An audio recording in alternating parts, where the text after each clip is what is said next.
Comic Timing is member supported by listeners like you over at patreon.com/comic timing. We thank you so much for any support that you can give. And you'll receive things like diary entries, Chris's mom's thoughts on Deadpool and Wolverine that was recently posted over there, some post-episode combo from time to time, and random other things. And we thank you so much for any support that you can give for as little as $1 a month over at patreon.com/comic timing. Thank you, thank you, thank you, and, of course, thank you.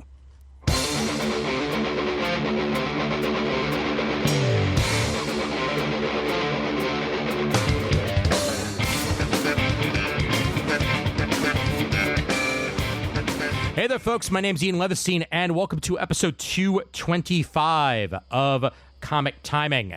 And after a week's hiatus, because I didn't feel like doing anything in Florida, we are back indeed to the show. And, of course, joining us for our monthly previews sojourn, the one, the only, Adam Murdo. Welcome back to the show, Murd. It is my pleasure to be here again, Ian. Excellent. And, of course, the right-hand man when I need a right-hand man, and the left-hand man when I need a left-hand man, because he's ambidextrous. No, he's not. It's Raph Suhu. I'm not ambidextrous. I'm just a lefty, and suck it, Brent. I am cross-dominant. I do most things with my left, but I throw balls with my right. I bowl with my right. I bat righty, and all these other interesting things that most lefties don't get to do. I do a lot with my right, but like I bat lefty, I bowl lefty, I right lefty. I vote lefty. I thought you were going to go there. That's well done. No, build up. Of course, and we have just enough time in this month for you folks to get your previews picks in, and I do have a couple of picks from patrons of the show that we will be mentioning when we do get to them. But this is, of course, Previews Catalog 431. Image Catalog, whatever the hell it feels like being, Marvel Catalog 35, and DC Connect issue 51 for the August previews for books tend to come out in October. So, shockingly, there'll be some spooky picks this month. Actually, in the month of Halloween, as opposed to randomly in July, like there seems to be the case. So... All right, let's get this party going here and start sharing the screen. And there we are. And, of course, beginning with Image, as we tend to do. And beginning with a return for a brand new story arc on page 4 of the Image catalog. I Hate Fairyland issue 16, as Scotty Young begins a new story arc here. Happy Endgame, part 1 of 5. New arc of the hit Blood-Filled Fairy Tale series that Scotty both does the artwork and the writing on, usually. But this time around, it's artwork by Brett Bean for this 16th issue here. So, big fan of Scotty's work, and a nice send up to everything fairy here, fairy tale, actual fairies. There have been a bunch of stuff in this series, and Scotty is a king of the humor comic, and looking forward to see what he can do here in issue 16. Master of the baby cover too. Yes, he is. Very true. And there's a baby on cover C as he continues that trend. Going down here to another familiar name, Tim Seeley on page 6, Hack/Body Bags 1 of 4. Artwork by Stefano Caselli and Steve Kurth for this one. Caselli, one of my favorite artists in comics, currently working on Ultimate Black Panther for Marvel, and a couple of X-Men stuff over the years, a bunch of other Ultimate work like Ultimate Spider-Man and whatnot. And, of course, Tim Seeley of everything Hack/, this 4-issue miniseries Body Bags premieres here with its first issue on page 6. All about slasher hunters Cassie, Hack, and Vlad rolling into Terminus, Georgia in search of a killer, and they're instantly up to their asses in bounty hunters. Up to their asses, I say. In asses. Always good to see more hack slash. And that artwork is excellent from Caselli. Very, very great depth of color there on the preview pages as well. Good use of reds. Yeah. Killer Jamie Madrox. Indeed. Well, not Jamie Madrox. Not Jamie Madrox, but very, very familiar. Similar fashion sense. Exactly. Yeah. Just different enough not to get sued. Exactly. Meanwhile, Ivan Hayes. That's right. It's Ivan Hayes, not Ivan Reyes, not Ivan Reese. Ivan Hayes. With the artwork chores, along with Jeff Johns, their first team up in a little while here, with Danny Meeke and Brad Anderson along for the ride as well on artwork and covers. Along with Jeff Johns, we get Hyde Street #1, another Ghost Machine story here, where in every city and town, off every country road and Metropolis Avenue, if you make a wrong turn, you might find yourself on Hyde Street. But be careful who you talk to and what you do, because the consequences make death itself seem like the easy way out.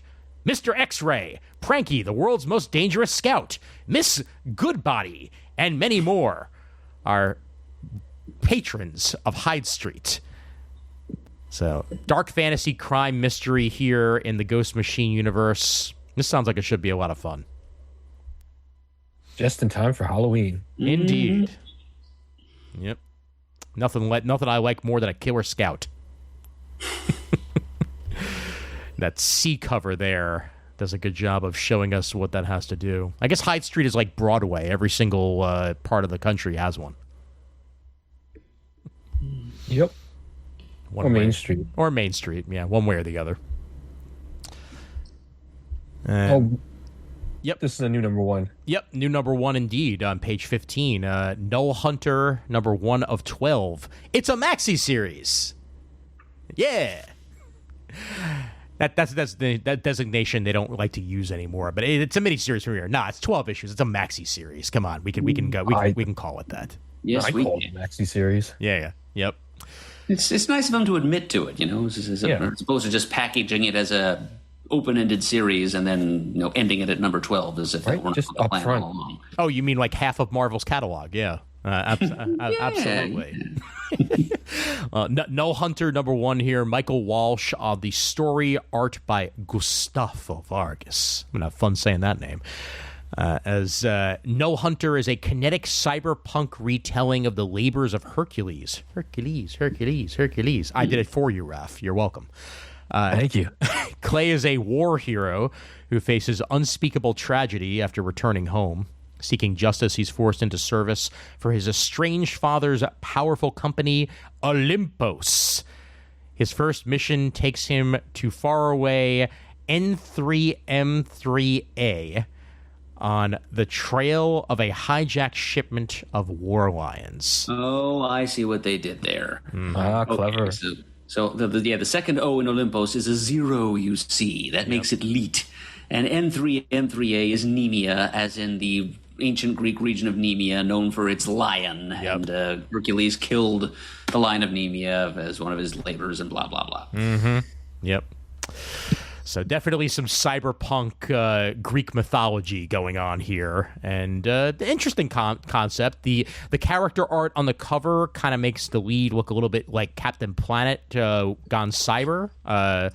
So I don't know if he's going to look like that on the inside, but there could be some interesting stuff here. The artwork is definitely fantastic on the next couple of pages. Some great kinetic action. Wake the fuck up, Samurai. We've got a myth to retell. Wow, that was very like Stallone of you, Raph. Nicely done. It was supposed to be Keanu, but Keanu's a little hard to pull off when you're congested. That's fair. Well, either way, do check out your cyberpunk Greek.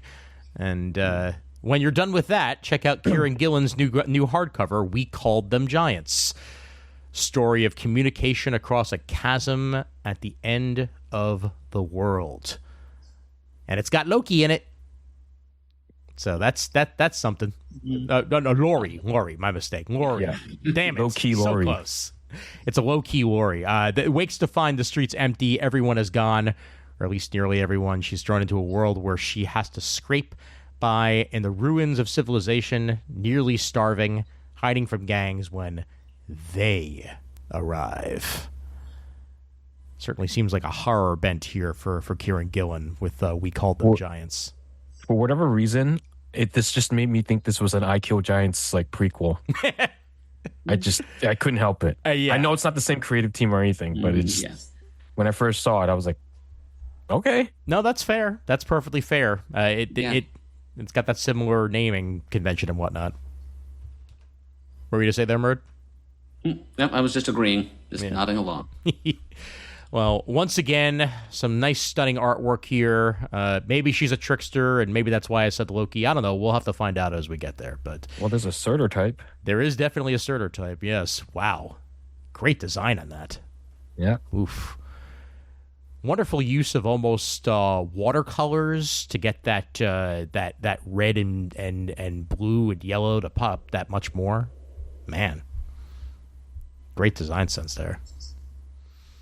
Meanwhile, page 28, Joe Casey brings us Blood Squad 7 Strike File #1.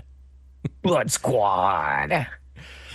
Casey continues his 90s send-up here with a strike file, where we get a little bit more behind-the-scenes stuff. Whatever happened to Man of War? As it's an extra-sized strike file issue of Blood Squad 7, page 28. And Super Patriot. No relation to either any Patriot of any kind, nor Super Pro, nor Captain America. No relation whatsoever. How about this? This is another It Happened on Hyde Street, but this is a one-shot. Kind of makes me feel like this should have came first before the other It Happened on Hyde Street. But this is Layla Lays and Maytal. How do you think you pronounce that last name there, Murd? Chut. There we go. Let's go with that. This is a one-shot in the Hyde Street area here. Horror, satire, feminist is the description here. So another ghost machine in-betweener with an impending wedding. Lily needs to lose weight to fit into her wedding dress, but struggles to shed some pounds. And what's worse, her super-thin grandmother relentlessly disparages Lily's approach, instead lavishing praise upon a quick-fix miracle supplement called Devour, as hawked by the mysterious health guru, Miss Goodbody. But is taking it worth the cost? I'm going to go with no. No. Usually no. Definitely not. Nah. This seems very Twilight Zone-y more than anything else. Right? That's what I was thinking. Yeah, it happened on Hyde Street. So that seems to be what they're going for here on page 30 of the Image catalog. Now, 3D! Faster than light, 3D treasuries. Oh my God, Murd's coming right at me. This is a treasury edition of Brian Haberlin and David Hines, Faster Than Light, entirely in 3D, 10 by 13 pages in full color 3D with a special Wink B cover. 2 different images on the same cover, 1 per glasses color. This is one you do not want to miss.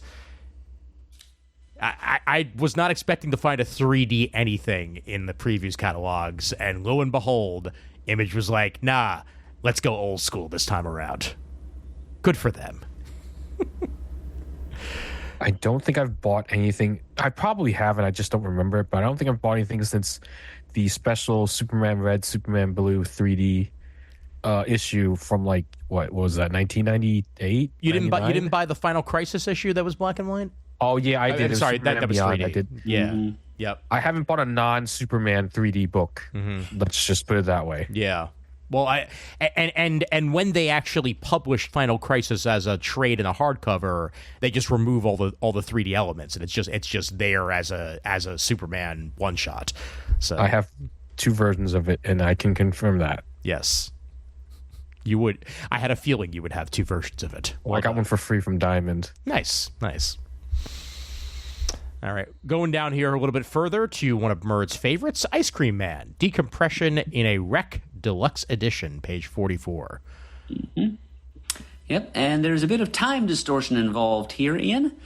It's a story that apparently unfolded over 2 issues of Ice Cream Man, and this is a single one-shot reprinting those 2 issues, Ice Cream Man monthly series numbers 39 and 40, and it's the story of what happens to a group of people who are involved in a car wreck which is slowed down to an excruciating degree, and just what passes between them, what goes through their minds.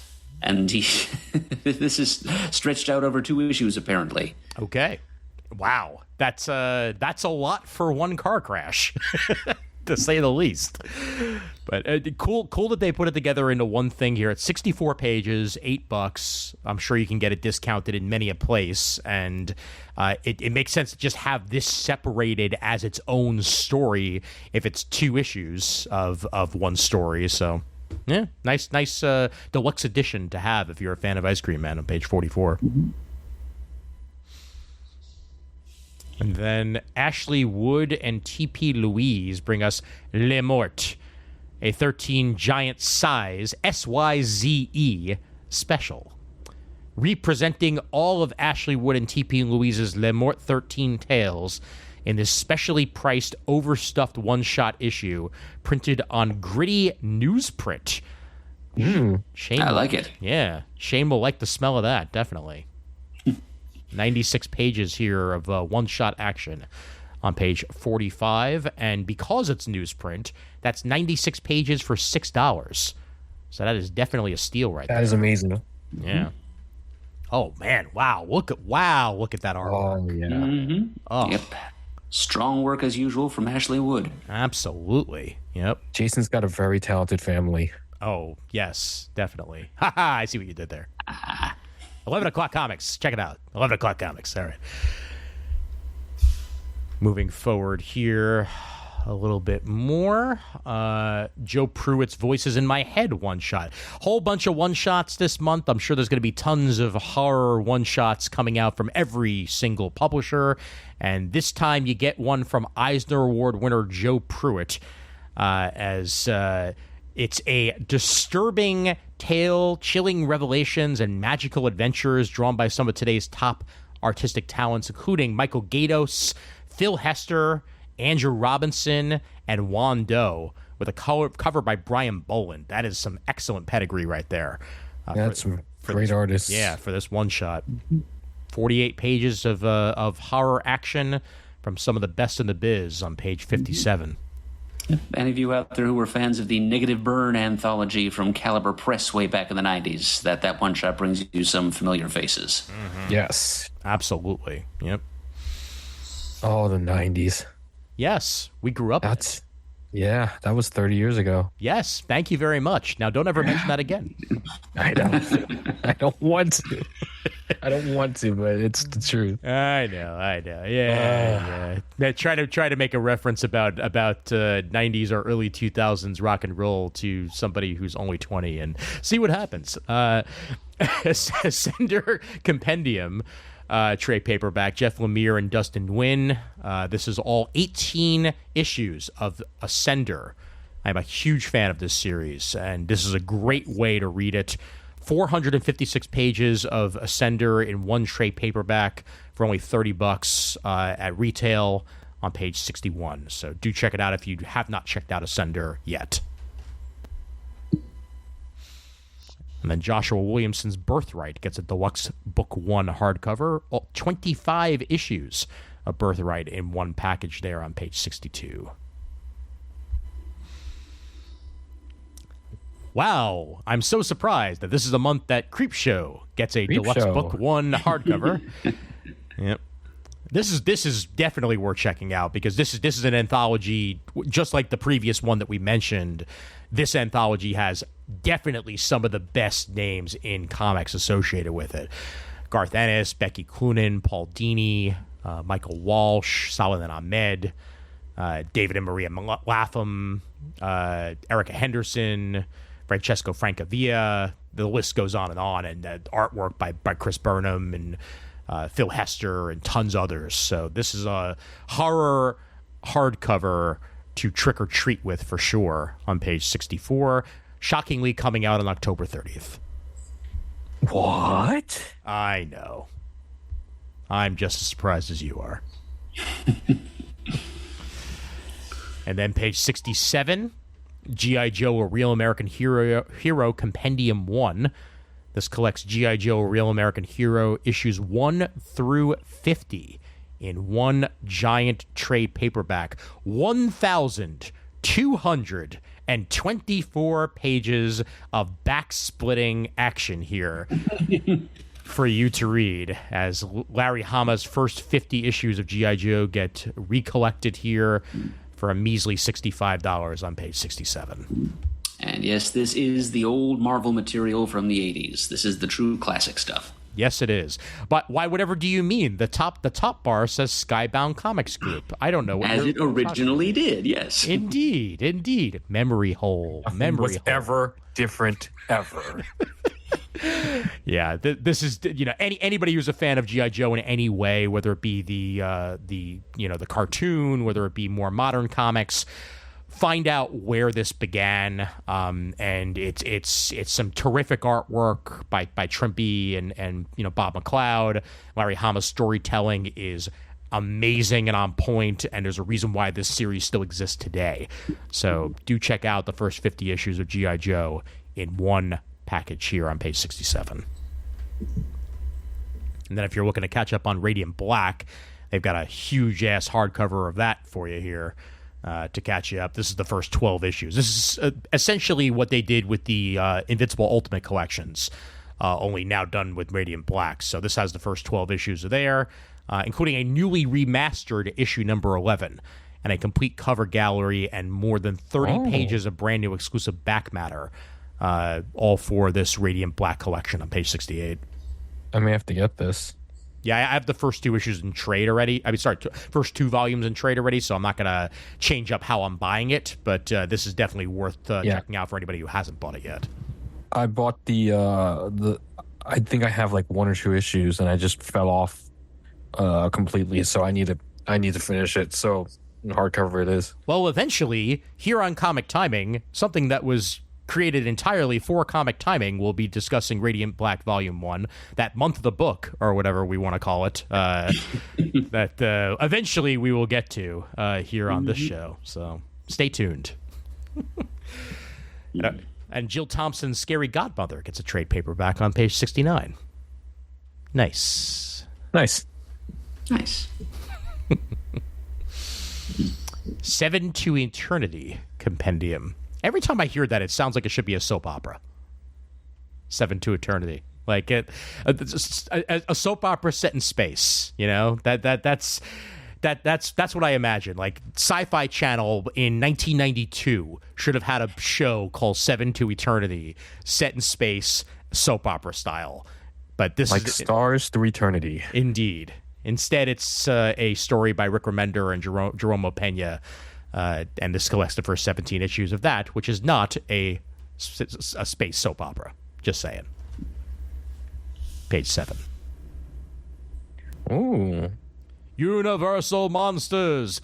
Creature from the Black Lagoon lives. Hardcover. Thank you for indulging me.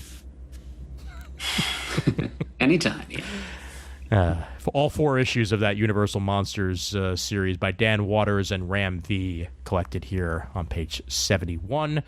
And Universal Monsters will be coming soon to a Epic Universe park near you. And by near you, I mean if you live in Orlando within the next year or so. So stay tuned for that. Yeah, Brent. I don't know why I'm picking on Brent. I'm sorry, Brent. I love you. I don't mean to be this mean. I don't know what I'm doing. It's all good. It's all good. I'm sorry. BK's Bullets on YouTube. BK's Bullets. He's not going to watch Bullets. this. No. Yeah. Come on. He's not going to accept this apology. I mean, that's what I meant. No, he's not going to accept this apology, but I'm sorry, Brent. It's fine. We love He's going to skip over this part. Cal 1964 gets issue 3 of 4 here. And I've heard some major praise out of the first couple of issues of this return to Cal here, as it firmly sets itself in the Massiveverse. Kyle Higgins and Alex Siegel, 3 of 4 in their miniseries here of 1964. As we get further along, Destro concludes its miniseries on page 82. Issue 5 of 5, so stay tuned for that trade paperback. Dan Waters in a Destro miniseries. Destro, Cobra Commander, the Crimson Twins. The most dangerous powers in the Energon universe are at war, but only one can win. So, at the end of the day, one shall stand and 3 shall fall. Yes, there could be only one. Right. Yes. Free Agents by Busiek and Nicieza, issue 4. If you have not checked that one out, it is well worth checking out. And Radiant Black appears in this Free Agents issue 4, for that matter. So, yep, there he is. So I guess this is in the Massiveverse as well. Yeah, even though it doesn't have a giant Massiveverse banner on it anywhere, so I guess maybe they just decided it's going to be in the Massiveverse, or it's Massiveverse adjacent, like when Savage Dragon would randomly show up in Spawn, even though that's not actually canon or whatnot. So, who knows? Oh, look, here we got Geiger number 7 on number 89, and they're trying a zebra cover. Yep. Will it match up to its fellow African mammal, the gorilla, in moving copies of a comic book? Only time will tell. Yes. Clearly, zebras are in, after all, but no, the dark forces in pursuit of the glowing man threaten to destroy it all, and only the unleashed rage of Geiger can stop them. But will Tariq go too far? The answer, yes. Yes, he will. Yes. Jeff Johns and Paul Pelletier beginning a new story arc there with issue 7 on page 89.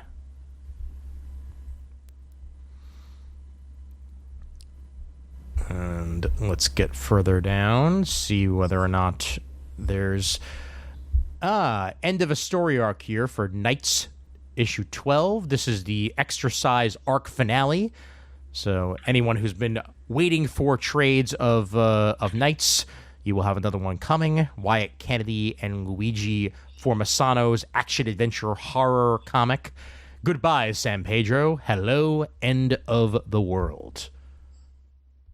Do check that out on page 98. Public Domain, issue 9.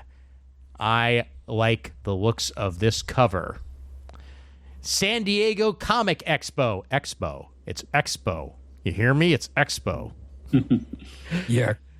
Distinctive convention, totally from SDCC. Yes, definitely. Gang at Dallas Comics have to navigate the crowds, the panels, and the machinations of Singular Comics as they announce their new series, The Domain. There's a huge bomb waiting to go off that could destroy everything before they even begin. Public Domain issue 9. This is one of Zdarsky's best running series, and I'm looking forward to this one definitely on page 102.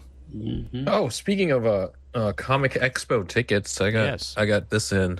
Yeah, I haven't gotten mine yet, but I ordered one for our mutual friend David, and that 4-day showed up. So hopefully my 4-day and Martha's Saturday and Sunday will be appearing in the not too distant future. So yeah, I was thinking about, well, I'm probably only going to go Friday because I only have Saturday off, and I don't. And that's I'm not getting a Saturday ticket. Yes, probably a good idea since it's going to be insane. Yeah. I will be any of you listening to this weekend, as hopefully I will have this out before the end of this weekend. If not, then you're listening to it afterwards. Quiet, Raph. But either way, I'm going to be at New York, the anime convention, Anime NYC, this upcoming weekend. So probably will be there Friday and Saturday, maybe Sunday, if I'm not exhausted in a heap from all my various travels. But we shall see. So, looking forward to checking out some anime stuff and doing my best not to buy anything. We shall see. Good luck with that one. But how about this? Page 108, Saga issue 70. People change. I hear an orgasmic sigh echoing from somewhere in the new Bridgewater area. What is that? Oh. Yep. That happened. BKV, Fiona Staples, you all know it. You all love it. And they don't even have to put anything in the solicitation to get you to buy it. So check out issue 70 if you're already buying it on page 108. I love this Savage Dragon cover so much. The vicious despot from Dimension X is revealed. Mr. Krang? Bloom. No, not Krang. Oh, That's somebody else. okay. Yeah. Does look a little crangy though, I gotta say. But Well, Dimension X. yeah, no, definitely. But I don't think it's that Dimension X. I think it's a different one. But 274 issues of Savage Dragon by Eric Larson. Hot damn. Page 110 for that. And the mini-series finale of Scarlet on page 111 as well, for any of you G.I. Joe fans waiting for that one to be collected. And it will definitely be happening soon. As well as Self-Help by Owen King and Jesse Kellerman on page 113. That reaches its mini-series conclusion. And a new story arc for Transformers begins on 118. The secret origin of Starscream! After the stunning events of his battle with the Decepticons, Starscream has been left for dead. Now the secret to surviving the future may be revisiting his shocking past. Damn, that is a sexy cover by Dan Warren Johnson. Yeah, I know. And this looks like it's going to be well worth checking out. Jason Howard on the artwork chores, along with Mike Spicer as DWJ continues his writing chores of Transformers on page 118. Say what you will, but Daniel Warren Johnson has the touch. He does, and the power. Yeah. I thought he might also have the power, yes. Yeah. Yes. It has been proven. It has been said. Kirkman's new story arc for Void Rivals also begins this month on page 123. Cobra la la la la la la la la ventures deep into space. Will her mission spell certain doom for the Void Rivals? We shall find out. And that concludes the Image catalog. And as we mosey over to the main previews catalog this month, and I have to skip all of Image's previews once again later on in here because My first book is with the Blaze. Yes, I know. It's just annoying that they're still in here. It's like I thought you weren't with them anymore, but oh well. Yeah, exactly. Yep. Let's start it off with Boom. Vicarious, issue 1 of 5 by Ryan Parrott and Ileonarda Carlini as well. Live someone else's life to the fullest in a series that Saltburn meets Eat the Rich. Enter Justin, an aimless 20-something desperate for human connection and excitement. After a dangerous encounter reveals itself as a fortuitous opportunity, Justin finds just what he's looking for in the secret world of proxies. Young, pretty, ambitious hustlers like himself who allow the rich access to their feelings and experiences through a technological implant. Does Justin have what it takes to make it in this seductive new world? Interesting. Very, very Ghost in a Shell in its execution here. Meets mass market drugs. So do check that out if you're interested. 5-issue miniseries beginning on page 34. And some cool character designs to go along with it on the following pages, as well as some actual pages for that matter. Azzarello gets something creepy out, quite literally. The Creeping Below. 5-issue mini. Any of you Azzarello fans? Vanessa Del Rey on the artwork chores as well.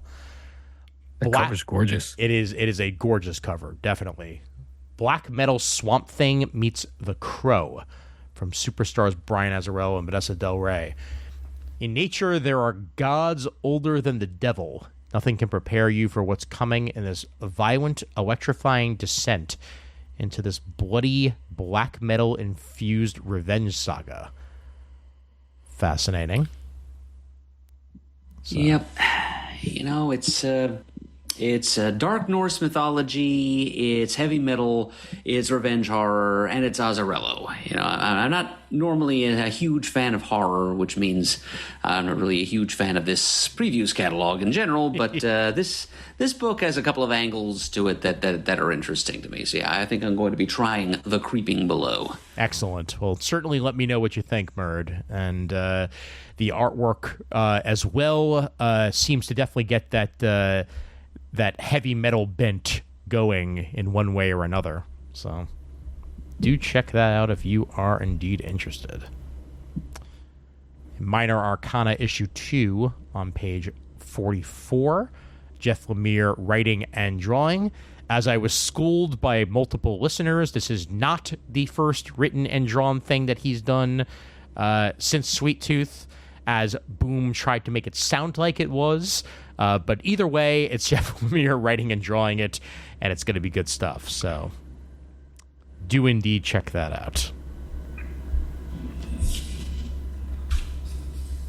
The art of Something is Killing the Children by James Tynion IV here. No, it is not. It is not you, Ref. It is not you. Yeah, I just want to throw that out there. Thank you. Thank you for the clarification. Yeah. No, anytime. Yeah. Giant art book of Something is Killing the Children with a whole bunch of designs behind it as well on page 46. Good behind the scenes material for some people's favorite horror book. And James Tynion IV also brings us the Memetic Archive edition of issue 1 of that Memetic series on page 51. Now, this was brought up by listener Nick Hobbs as one of his picks, and I will point it out here as our fellow friend Chris Eberly also did check this one out. Animal Pound Pen and Ink, number 1, Tom King, Peter Gross. This is a black and white edition, essentially, of Animal Pound, providing a more intimate look at this animal farm for the modern age with behind-the-scenes commentary from artist Peter Gross on page 52? Just to say it differently for once. Yep. And Kyle Stark's Pine and Merrimack in trade collection on page 53. An unexpected detective tale perfect for readers of Reckless and the Department of Truth. This collects the first 5 issues of Pine and Merrimack for you all on page 53. New Power Rangers number 1. Yes, indeed. Yep. Power Rangers Across the Morphin Grid. Written by a whole bunch of people. Drawn by a whole bunch of people. One of those people writing it is David Yost. And Walter Jones. Indeed, and Walter Jones for that matter. Unforgettable celebration of Power Rangers canon that no fan will want to miss. Featuring Yellow Zeo Ranger Tanya, Black Mighty Morphin Power Ranger Zach Taylor, Blue Mighty Morphin Power Ranger Billy Cranston, the second Red Power Ranger Rocky DeSantos, and Pink Hyperforce Ranger Chloe Ashford, as they discover a whole host of exciting stories from every corner of the Morphin Grid. So this is a very cool anthology one-shot here, essentially, for you all on page 54 across the history of the Power Rangers. And every character's story is written by the actor who played that character. Yeah, that is a really, really cool concept right there. Yeah. Yep. Any of you Power Rangers fans, it will definitely be worth checking out. And speaking of Power Rangers who write things, Mighty Morphin Power Rangers The Return, Amy Jo Johnston and Matt Hudson. This is the full trade paperback collection of this miniseries that have been coming out the last few months. The original Pink Ranger wrote a Pink Ranger story. So, Mighty Morphin Power Rangers The Return, available for you all on page 57. I think I'm going to get that. Get it. Yeah. I've heard very positive things about it. Amy Jo Johnson really cares about these characters, and it shows in the writing. So page 57 for that. I mean, listen, Felicity's neighbor, I'm in. Yes, I'm sure that's what Amy Jo wants to be remembered as, Felicity's neighbor. Yep. Listen, that's an underrated show, okay? I mean, the fact that the entire last season kind of happens in like a time machine type of situation, like with time travel, is just very weird. Okay, you remember more than I do. The only thing I remember is Amy Jo's in it, and that Felicity gets a haircut, and it's a huge fucking deal. That's all I remember. And I remember that what was it? Oh yeah, right. The concept for Alias was essentially, what if Felicity was actually secretly a secret agent the entire time? Yes, I do remember that too. Yep. And that would be Alias the TV show, not Alias the comic. Very different things. Right. Was that JJ on both of those? Yes, it was. It was. Okay. Mm-hmm. Yep. I knew on Alias, but I wasn't sure on Felicity. Yes, it was definitely him on both of them. Yep. Okay. Yep. Man's Best in full trade paperback action here on page 63. Getting this one. Yep. Pornsack Pinchot, Jesse Lonergan. Advanced solicit for this one, so this trade is coming out in December, but this will be the full collection of that. Merge, you were picking this up in singles, weren't you? No, actually, I wasn't. Okay, got it. Well, it's giant robots and animals, so, how could you possibly beat that? Sci-fi, animals, and more. And Uncanny Valley issue 6 of 6. Definitely want to bring that up, as I am 100% buying the trade of this one. Tony Fleeks and Dave Wachter loved issue 1 and want to read the whole damn thing in one collection. So we'll 100% be checking that one out on page 64 when it's collected. Exploring the borders between the worlds of so-called reality and animation, and this concluding issue delves into the origins of that sort of dimensional boundary. Indeed. Yep. Lore expanding indeed. Mm-hmm. Just a note for you video listeners, Murd did not disappear. Yeah, he is here on audio. He's having some bandwidth issues tonight and trying to conserve his video whenever possible. So he may be fading in and out, but he is there. We promise. We will not rob you of the mutton chops whenever possible. All right, Cyanide and Happiness Stab Factory 20th Anniversary Edition. Love me some Cyanide and Happiness, and that continues their collections on page 68. And Joking Hazard continues to be one of my favorite games to play. This is interesting on page 69. Nice. Yeah, thank you. Persephone. Written and drawn by Loic Locatelli Kornwinski. And I barely said that name, but I sure as hell like how it sounds. Persephone is an ordinary girl, which is exactly what is bothering her. She may be the adopted daughter of the famous magician Demeter, but Persephone struggles to find her place alongside such a force of nature. Driven by recurring nightmares as well as building curiosity, Persephone decides to explore the secrets of her birth, which everyone seems rather intent on keeping from her. Interesting concept here. Perfect balance of adventure, levity, and character development that makes you want to continue on Persephone's journey, is the quote from Black Nerd Problems for this book, out of Archaea, out of Boom, on page 69. Definitely worth checking out if you're into something a little bit closer to all ages.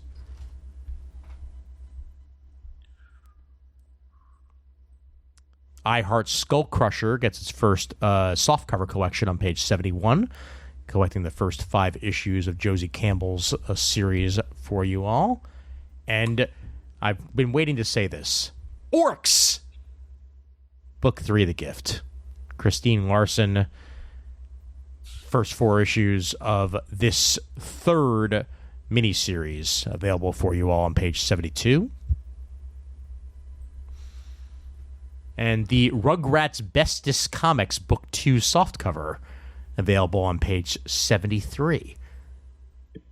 I'm getting it for Reptar. And Of cour- only Reptar. Oh, of course. Collects R is for Reptar, C is for Hanukkah, and Rugrats, The Lost Token. I might buy it for C is for Hanukkah. I mean, that's fair. All right, let's head over to Dynamite real quick. This is what I wanted to bring up, actually. Yes. Since Terminator, Yep. #1, by my friend Declan Shalvey. Yes, Declan indeed. is so Declan is taking on the Terminator universe, and he's doing a different take. The plans to kill Sarah Connor and her son John have failed, but the genocidal Skynet isn't out of options yet. There are still a few more avenues into the past that will allow them to destroy the human resistance that is poised to smash its predecessors into silicon shrapnel. It just needs to expand its theater of operations, opening a new front in the war. Terminators are dispatched across the globe and throughout time to target current resistance fighters, their ancestors, and anyone else unlucky to be in the strike zones. And while none of these secondary assignments are as straightforward as the missions of the first T-800 and T-1000, time is literally on the machine's side. When all of history becomes a war zone, nowhere and no when is safe. You know, going into this, I said to myself, self, is Raph going to try to pull out his Arnold? And lo and behold, you did not disappoint. Come on, I got to do it. Stuffed up and all, it actually kind of adds to it that you're a little bit stuffed I think up. so. I thought so. Yeah. I thought so. Not bad. There's not also this bad. guy Instagram I've been listening to, and his Arnold's really good. So I've taken little aspects of it. I'm a cop, you idiot. But Come on, it's not a tumor, it's a baby. Well, yeah, this is out of anybody who could possibly be taking on the Terminator. I'm glad it's Declan, and this looks like it should be another win for Dynamite on the license front. I love Terminator, so Yep. like to have someone I know whose work I like do a franchise that I absolutely love, it's going to be so great. Oh, yeah. I'm looking forward to this. Absolutely, and that's available on page 77. And a whole bunch of variant covers on the next couple of pages. I'm a big fan of the Alex Ross one. Oh my yeah. God. That's from that graphic novel he did back in like the early 90s. Yep. Yep. Burning Earth, which was Yep. his first published work, I believe. Wow. Damn. And it still looks absolutely stunning today. So that says a lot. Yep. So very, very cool that that's going on. And oh man, the artwork that they have on display on page 81. Ooh, that's perfect. I can't wait to. I hope Declan goes to New York Comic Con. I can't wait to unleash the accent on him. I'm I sure hear you're doing a good comic right now. I love it. he may not go to New York Comic Con for that exact reason, actually. Don't you know what? Edit this out so he doesn't hear this Oh, somehow. okay, got it. That'd be got it. great. I Yeah. appreciate that. Well, the problem is it's not just going to be you. It's going to be literally everybody probably Oh, going yeah, up to him I and know. being like, But- Declan, but you're doing especially me. Declan, you're doing a good job. Come on, keep doing it. I highly appreciate the work you're doing on this story. Oh, God, and listeners, I apologize. That may happen multiple times this episode for absolutely no reason. So I'm just letting it's you going know. to because once Yeah. you do Arnold, it stays in your system It for a while. does. It does. Yep. How about this? I was not expecting a Barbarella ongoing series, but lo and behold, here we are for a very, very different take on Barbarella than we've gotten before. Blake Northcutt and Anna Morozova on the writing and artwork chores here. I follow Blake on Facebook. We're Facebook friends, so and she showed up in Midtown before. She's done some work. I'm trying to remember the last thing I remember. I think she's worked for. Well, it says I here. don't It says here she's worked on Catwoman, and also I remember mentioning in another previews the Evanescence Echoes from the Void that Yes. that she did. that basically okay. adapted Evanescence's lyrics into comic book form, essentially. Yeah, my brain don't comic as fast as it used to. Wake me up. I can't wake up. Wake up. Save me. Yep. Oh, boy. I once again apologize for that, listeners. All right, anyway. Barbarella says, make love, not sorry. What were we talking about again? Hi-oh. Fresh off saving the universe. Yeah, she works big from being enslaved by self-proclaimed gods. Barbs and Vix are ready for a little R&R, but they're about to discover that not all pleasure planets are created equal. In fact, some are downright unreal. Did she not learn anything from Star Trek? Like, whenever there's a pleasure planet, no one's actually having pleasure. They're going to be attacked. Yeah, something always goes wrong. Yeah, come on. Well, do check that out on page 83 for some nice Barbarella action there. And once again, digging the artwork on the following pages, especially that on page 87. Now, page 89 has something very interesting. I'll show this. I'll focus on the cover of at least a little bit, and then I'll go down here. Last of the Gladiators, an original graphic novel hardcover by James M. LaRosa Jr. and Jonathan Vankin. From the 1960s until the turn of the 21st century, New York City was the world's epicenter of organized and white-collar crime. During these 4 decades, the most feared mafia chiefs, assassins, defrocked stockbrokers, Orthodox Jewish money launderers, and Arab bankers sought the counsel of one man, my father, Jimmy LaRosa, a Kennedy-era prosecutor who became the defense lawyer of first resort. That's a quote by James M. LaRosa Jr. And that is what this graphic novel is going to focus on. James LaRosa's life as the prosecutor and defense lawyer, essentially, for these criminals. So very, very interesting story here. Last of the Gladiators tells the story of how he found his own identity and place in the world while growing up as the son of one of the most outsized and outrageously successful personalities in the history of New York City, a father whom LaRosa Jr. always calls his true north. Last of the Gladiators. I may actually just be straight up buying this as it comes out. This sounds really awesome. Oh, I wasn't going to, but now because I kind of skimmed it. And the artwork looks good. It's a cool story being told that's not normally told in comic book form. So yeah, yep. And it's about that New York City place that we happen to live in, Ref. What? Yeah. Get out of here! No, I'm sitting here and I'm going to continue. No, get out of here! Do it! No. It's back. See, No. I tell you, it just comes out every now and then. Use it sparingly. Use it sparingly. No, I'm trying. It's just like All it just right. pops up. I can't. I understand. The Justice Ducks. Yes, Darkwing Duck Volume 2, the Justice Ducks collection, collects issues 7 through 10 of the acclaimed series by Amanda Diebert and Carlo Lauro. Also includes a complete cover gallery featuring captivating art from Leslie Lee, Mirka Adolfo, and others. So this is the second arc of the Justice Ducks story being told on page 103. And of course, this is the Halloween special we needed, Murd. You know, forget every other Halloween special. Powerpuff Girls Halloween special is something that I am okay with. I want this, baby. Yeah, it is a bit more my speed, too. Written by the aforementioned Amanda Diebert with art by Cat Staggs. Oh, Cat Staggs is great. Yep. Thrills, chills, and major property damage. And look at those Powerpuff Girls in costume there. Love it. Adorable. Indeed. Page 107 for that. Oh, Army of Darkness Forever. Yeah, Army of Darkness Forever. That's issue 13 of Army of Darkness Forever by Tony Fleecs. So when that ends, will the next series be Army of Darkness and Robin? Yes. Okay. Yeah. Just checking. That's the plan. That is not the plan. I don't think so. Oh, wow. Look at that Thundercats cover.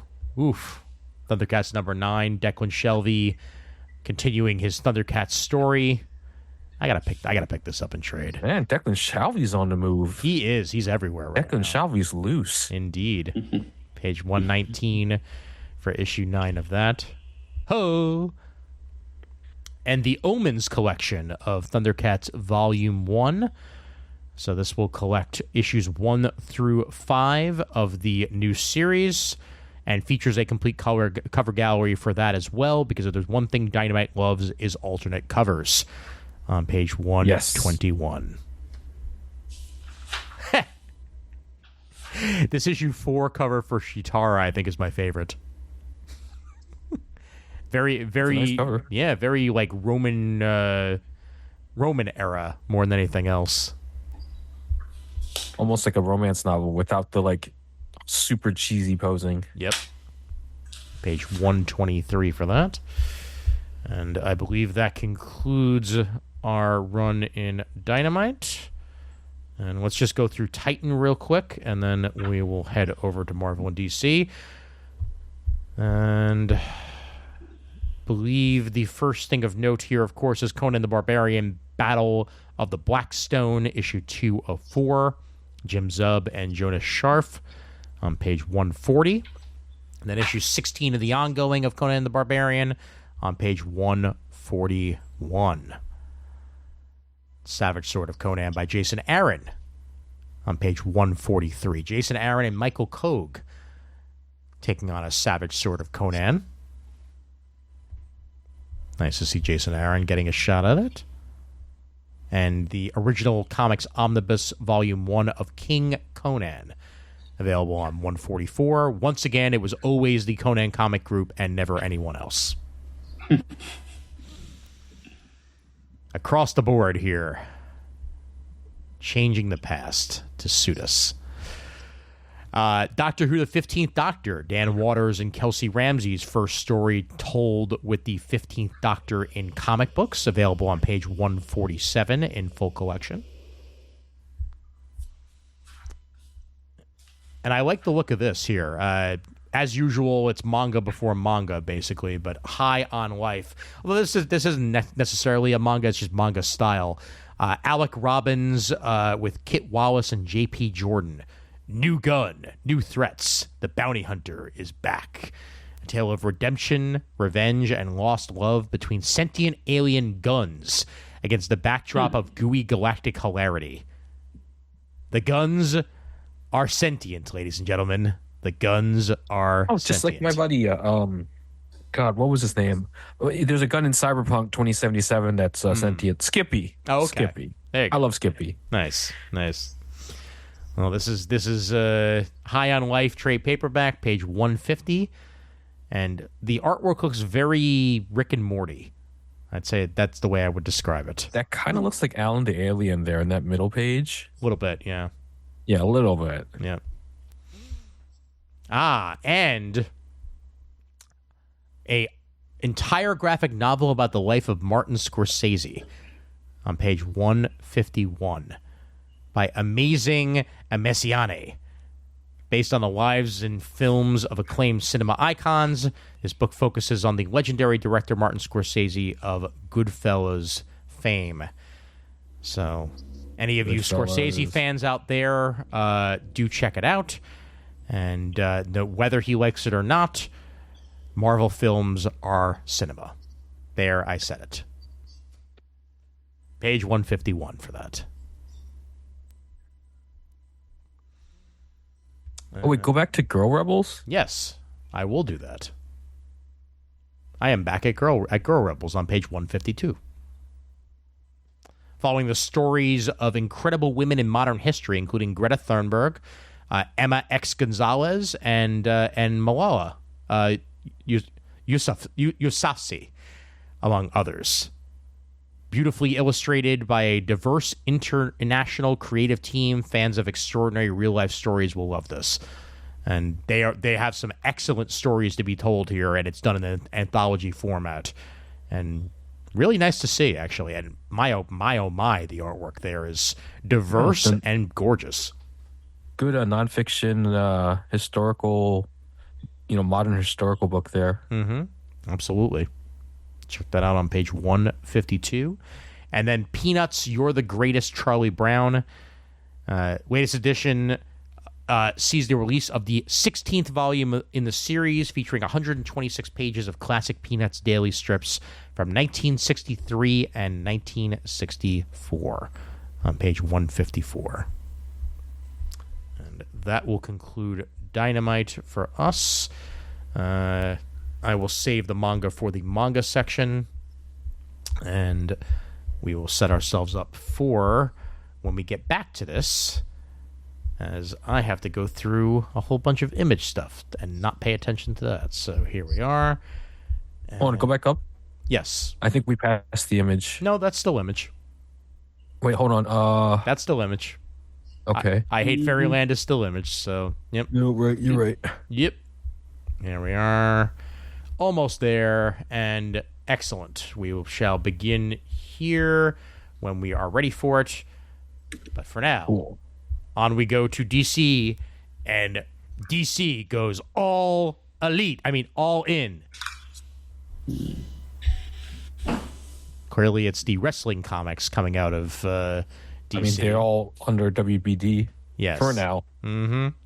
Absolute Power issue 4, Wade and Mora, page 1 there, continuing the Absolute Power saga that is being told that will then lead to All In. And not a lot to say about it at the moment. We do know what a bunch of the creative teams are going to be at this point, but DC All In Special number 1 by Scott Snyder and Joshua Williamson, art by Daniel Sampere and Wes Craig, page 4. Is it a flip book? Because I hope it is. Yeah. Snyder does one side, Williamson does the other side. Nice. They were talking about it. I was watching on stream on Saturday. I was going over some of the San Diego stuff that I didn't get to talk about on the podcast. Yeah. So I did some of there was a 10-minute video from DC where Williamson and Snyder talk about All In. Okay. Nice. Well, Murd, what are your thoughts on the not Ultimate Universe of the DC? Well, let's see, just reading the little bit of solicitation copy we get here, it's just, without the mansion, without the money, without the butler, what's left is a fundamentally different character. Yes. A thought-provoking Elseworlds, but, I wouldn't call it the absolute Batman exactly. I mean, I know it's just an umbrella brand here. But still, the phrasing of the solicited, you don't make a character more of what it is by taking away the core elements as if they were extraneous baggage. You make the character less, Right. in so doing. So, yeah, which is not to say that I don't find the idea interesting. I've always kind of wondered what a Batman without the money would be like, in the hands of a competent creator who could sculpt it into something other than any of another, dime a dozen street-level vigilante characters that comics already has. But we've got here Scott Snyder and Nick Dragotta on Absolute Batman number 1. I think they'll do justice to the idea. But just bearing in mind, of course, that contrary to the title, it's not going to be an absolute Batman. It's going to be an alternate Batman. Yes, that is definitely the case, and they are setting up this new universe in the all-in one shot essentially, and what's going on right now in the comics. So we'll get further explanation on it, but you are right. It is a side universe that is not replacing anything, and is basically another version of Batman that we can read and hopefully enjoy with some great creative teams behind it. Not to mention, the stature of this Batman is way bulkier than most Batmen that we've ever seen. I'd say comparable to, say, a Jack Reacher in stature, rather than the Bruce that we're used to seeing. He's almost Affleckian in his size. I'd say even bulkier than that, man. And even bulkier than even a Frank Miller one, even if the chest plate is reminiscent of the Dark Knight Returns chest plate. I was just going to say that bat logo, which is basically just a big rectangle with tiny ears and wing scallops. They're trying to out Miller here. Yeah, basically. Yep. I do kind of dig the wing flaps on his arm. It kind of looks like an unwound straitjacket. Good call on that. Yeah. We're dealing with a Zur-En-Ar here, a Zorro in Arkham. Oh man. Well, yeah. If you're looking to check out that on the ground floor, that is available on page 6. And now for the Superman take, Mr. Suhu. Oh yeah. So, let's see. Written by Jason Aaron, art and cover by me, Sandoval. Without the fortress, without the family, without a home, what's left is the absolute Man of Steel. So I don't know, man. So for me, the absolute Superman is probably the All-Star Superman. Yes. But That designation is taken by All-Star. We can't have him also be the absolute Superman. So sorry. True. And honestly, I think what's interesting is hearing Jason Aaron talk about the book. Yeah. He's mentioned, and I think we talked about this before too. He mentioned that like he's born in the Midwest. He's born in, he knows what the life of someone growing up in this area would be like. So seeing him take on Superman should be interesting. Also, Jason's also one of my favorite writers. And, he's a very good writer. He's written so many not just good books, but like a variety of good. I mean, like he did like Scalped. He did one of my favorite Thor runs ever. He did the Avengers afterwards. There's a lot. He's done a lot of different styles of books, and I think this will be an interesting combination to work with. Oh yeah, definitely. Yeah. Like a story about a guy from the Midwest, but also like one of the most powerful heroes in the entire universe. So I think he's gonna. I'm kind of curious to see what he does with it. I ordered it. I'm gonna read it. I don't think there was a chance I wasn't gonna at least read it, but I'm gonna. I get every Superman book practically. So I will be reading these day and date when they drop on DC Infinite. I'm not going out of my way to read them when they initially are released to the to the stands, but I subscribe and they're going to give them to me a month later, so I will gladly be checking them out when they are available to me. But this is the one that I'm looking forward to the most of this, except for possibly The Flash, which is I don't believe The Flash is in this initial solicitation. I think I only got the big 3. Yeah. But I'll talk about that in a minute. Absolute Wonder Woman #1 on page 8. Kelly Thompson and Hayden Sherman. Without the island paradise, without the sisterhood that shaped her, without a mission of peace, what's left is the absolute Amazon. But you just described Wonder Woman. So what is this?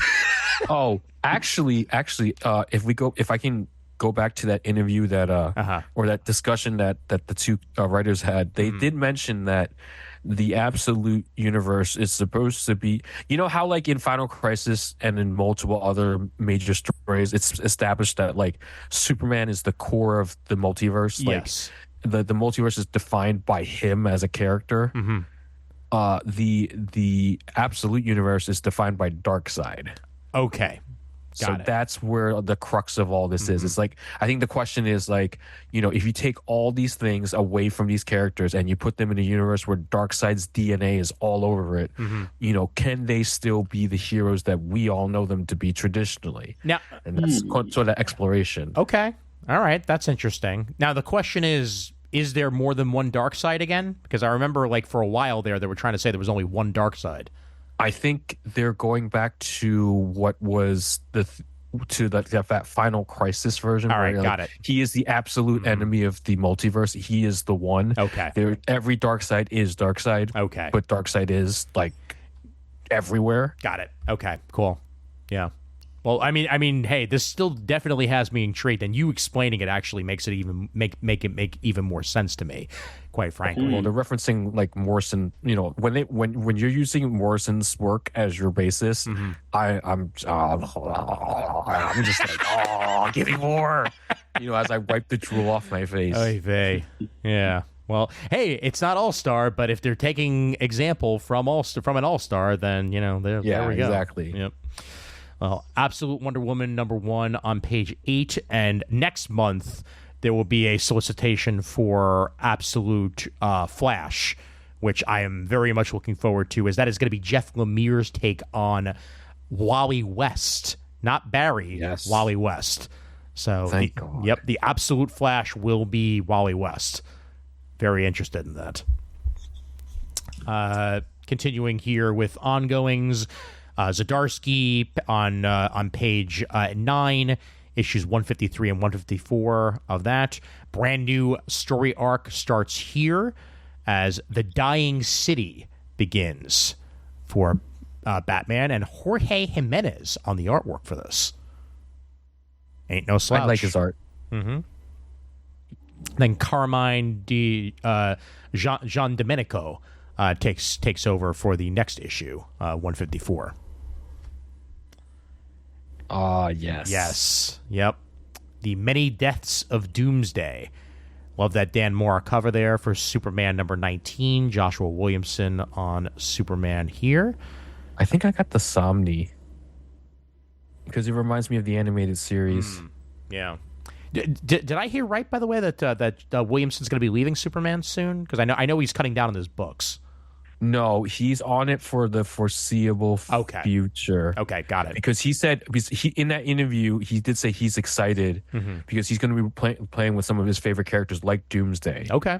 So right. he was really excited to work on Superman, which made me excited. Yeah. And we have Superwoman, who clearly is not Lois Lane. It can't possibly be Lois Lane. I mean, come on. No, why would it be Lois Lane? No, it's not like she doesn't even have glasses to hide herself. Like come on, guys. Let's be real here. Come on. But let's see how this turns out. And the Time Trapper is going to be the main villain of this. Yep, that's what gets my attention. Yes, indeed. Tell us a little bit more about the Time Trapper, Murd. He's terribly mysterious. Ooh. He's not used very often. He's a being that manipulates time, and he has been apparently multiple different people in multiple different iterations of time. He's been female a couple of... yeah. So, yeah, there's really no nailing this particular character down beyond, the manipulation of the time stream. Got it. Yeah, the time he began as a Legion opponent, but he's diversified his portfolio of foes to Superman. And does he travel in a time bubble? Oh wait, I'm sorry, I might have been giving away too much. I don't know. That's quite happening here. He's not getting my keychain. Well, yeah, not that he needs it. He's yes, a little beyond the time bubble level. Absolutely. Yep. Well, Superman 19 starts that new storyline on page 10.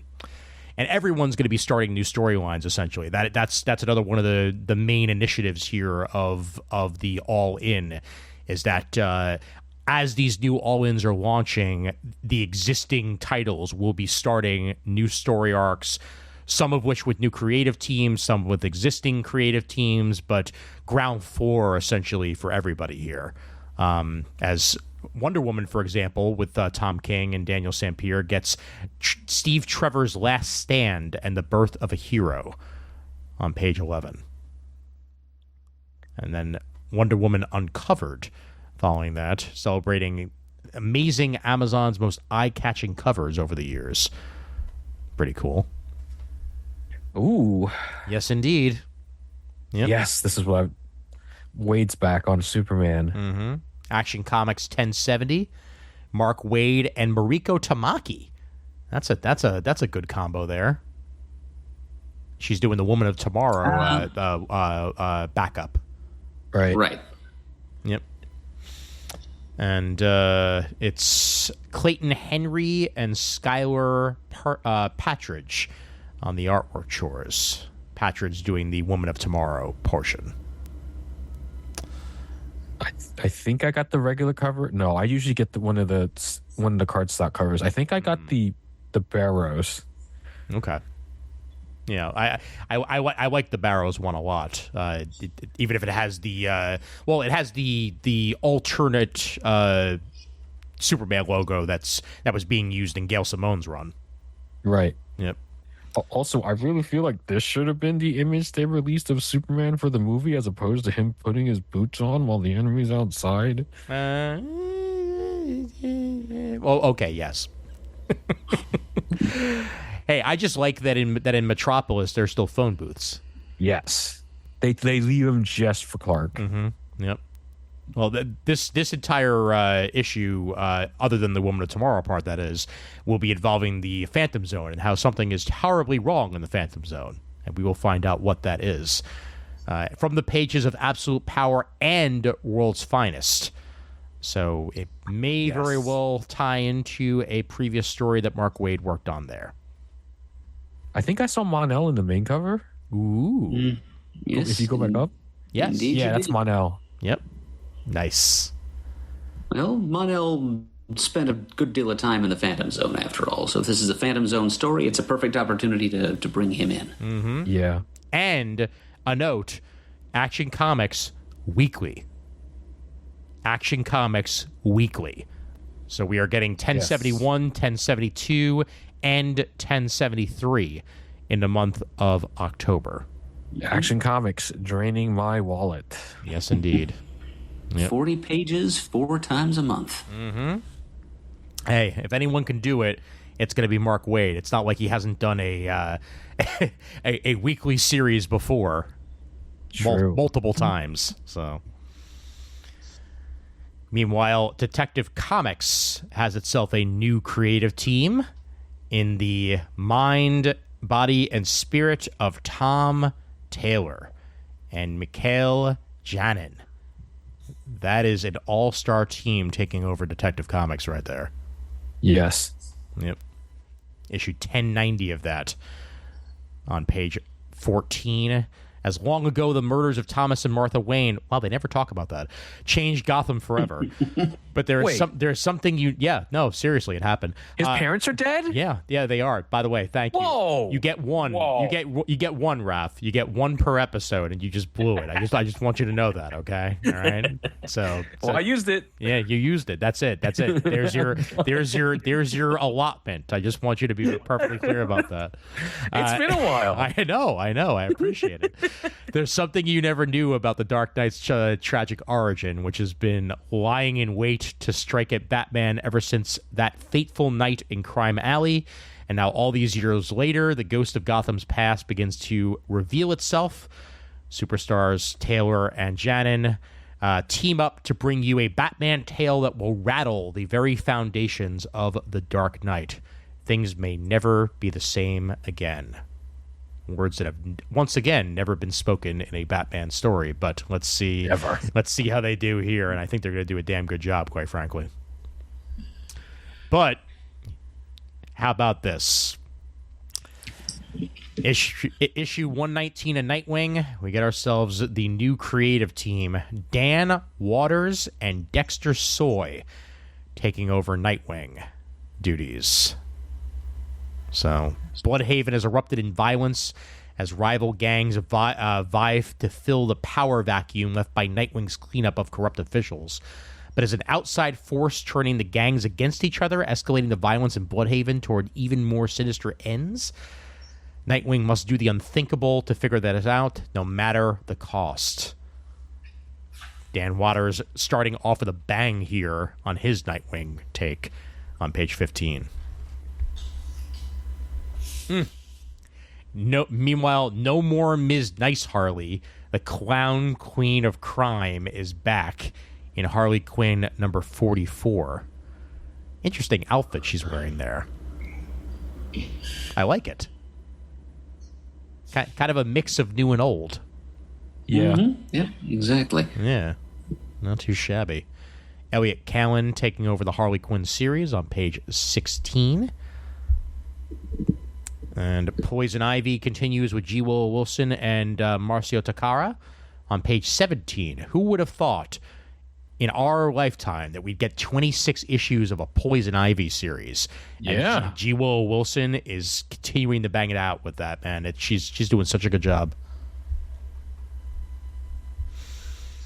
All in Green Lantern, Jeremy Adams continuing, Zermanico on that as well. Can the Green Lantern Corps unlock the secret of the Dark Star?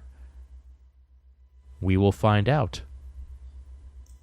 Hal, John, and Guy involved with this. There's a core special also. Civil Core. How have they not used that pun before?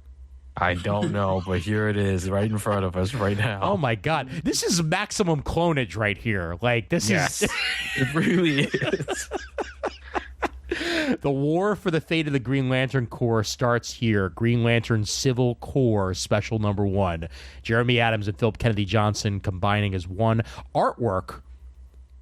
I have not been able to say this for a DC comic.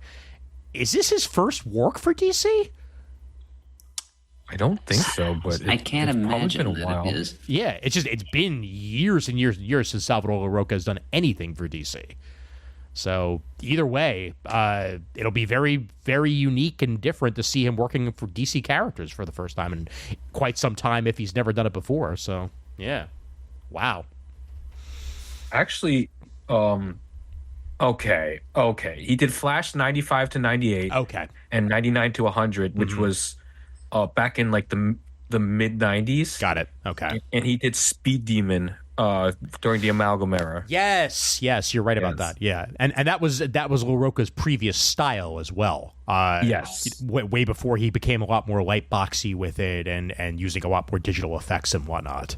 Yeah, it's Yeah. been. I mean, so yeah, it's been literally like 30 years since he's touched DC characters, pretty Wow. much. All right, well, happy to see it happen, and hope it's a good fit for him on Green Lantern. I can't possibly see how it wouldn't, because he's a very creative artist, and he's certainly going to get to work with that with all the Green Lantern effects and whatnot. So good stuff. Page 19. And Sean Isaac returns to Green Arrow for the 2024 annual, for along with Joshua Williamson on page 20. Sean Isaac was working on Green Arrow at the initial relaunch, and he gets to work on the annual here, so good to see that. The Flash number 14 by Simon Spurrier and Vasco Georgiev. Wally, Linda, and the kids come together in the wake of the losses suffered to heal as a family and figure out their new abilities. While this family trip has a unique destination, Skataris, in the center of the Earth. Wally's begun an evolution into a new form, and he's not ready to share that with the rest of the family. Fascinating. Okay. Yep. And John Layman is writing Titans. Ooh. Yeah. So this is a new era of Titans as well. So Tom Taylor is off of Titans as well. And that is there on page 21. And he's got Pete Woods. He does have Pete Woods, indeed. Onward we go to Birds of Prey issue 14. New story arc of that, along with Sammy Basri. That's the Birds of Prey back to business as they infiltrate the Ninth Day, a mysterious corporation the birds believe has kidnapped people, including Amazons that have gone missing. And when their spy on the inside, an undercover Cassandra Cain, breaks contact, it'll be up to Oracle, Black Canary, Big Barda, and Megara, and newcomers Grace Choi and Onyx to bust her Grace. out. Yeah, I know. I haven't seen Grace in a long time. Grace, I feel like Grace may have been used in a previous Birds of Prey series a little bit. But yeah, Yes. really haven't seen Grace at all since that Outsiders run back in the the early 2000s. Yep. Winnick. Yep. Mm-hmm. Yeah. Mhm. Winnick is her creator, isn't he? Yes. Yeah, that's what I thought. Yes. Judd created her. Yep. Good stuff.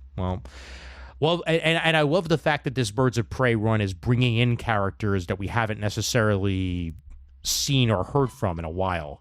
So that's well worth the change of pace here. And Mark Waid and Adrian Gutierrez bring us Batman, Superman, World's Finest, number 32.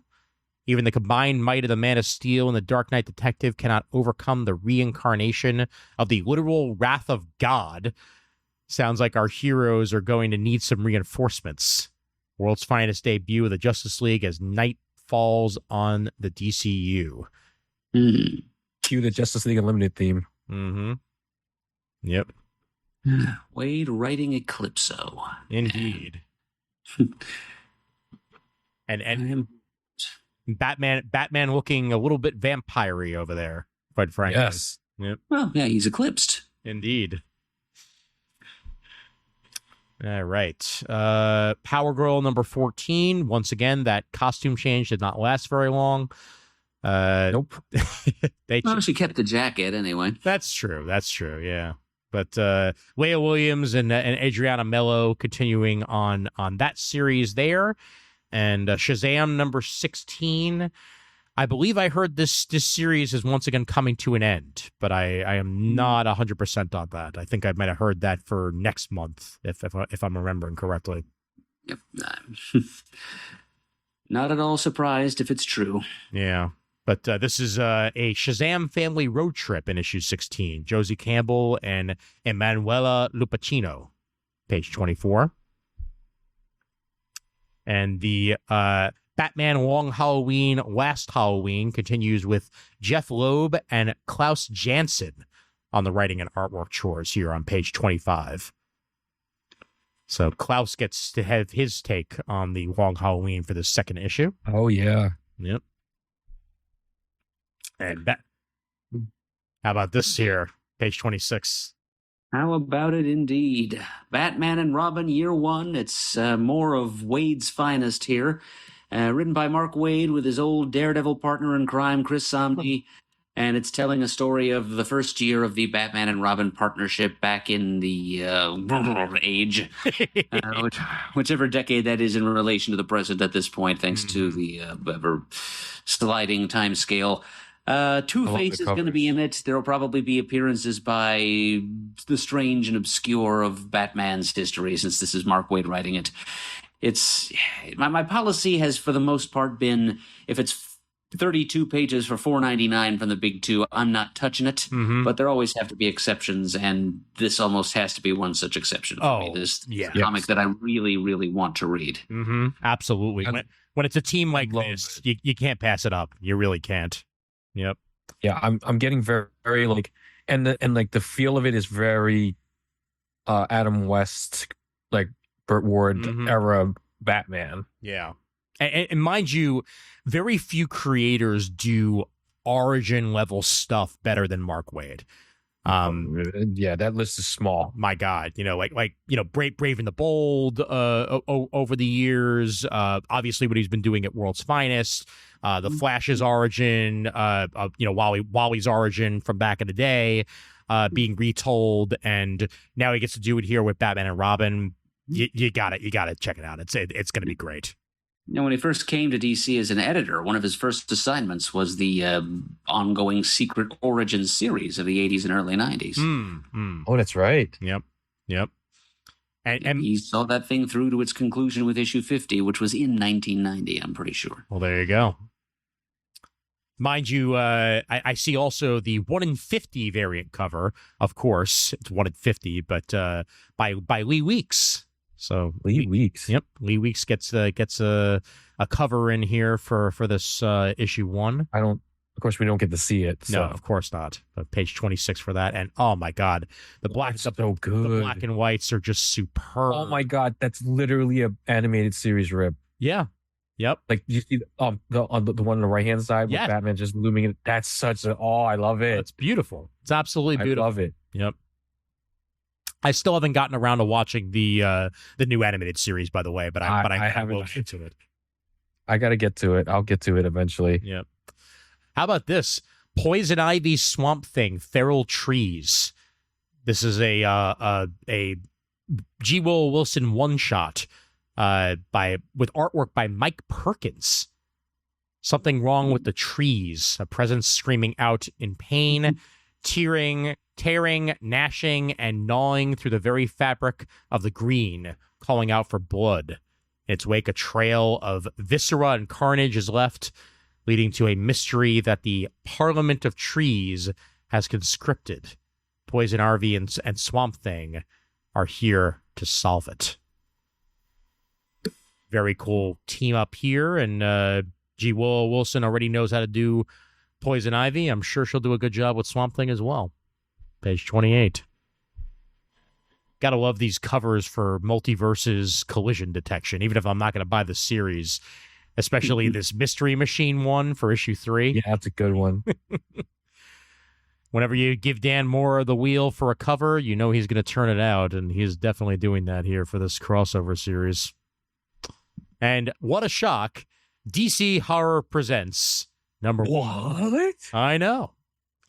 Amazing. The Boulay brothers, David Dasmalkin and Leah Kilpatrick, bring us the first of this DC Horror Presents anthology series here on page 32. 32 pages for $4.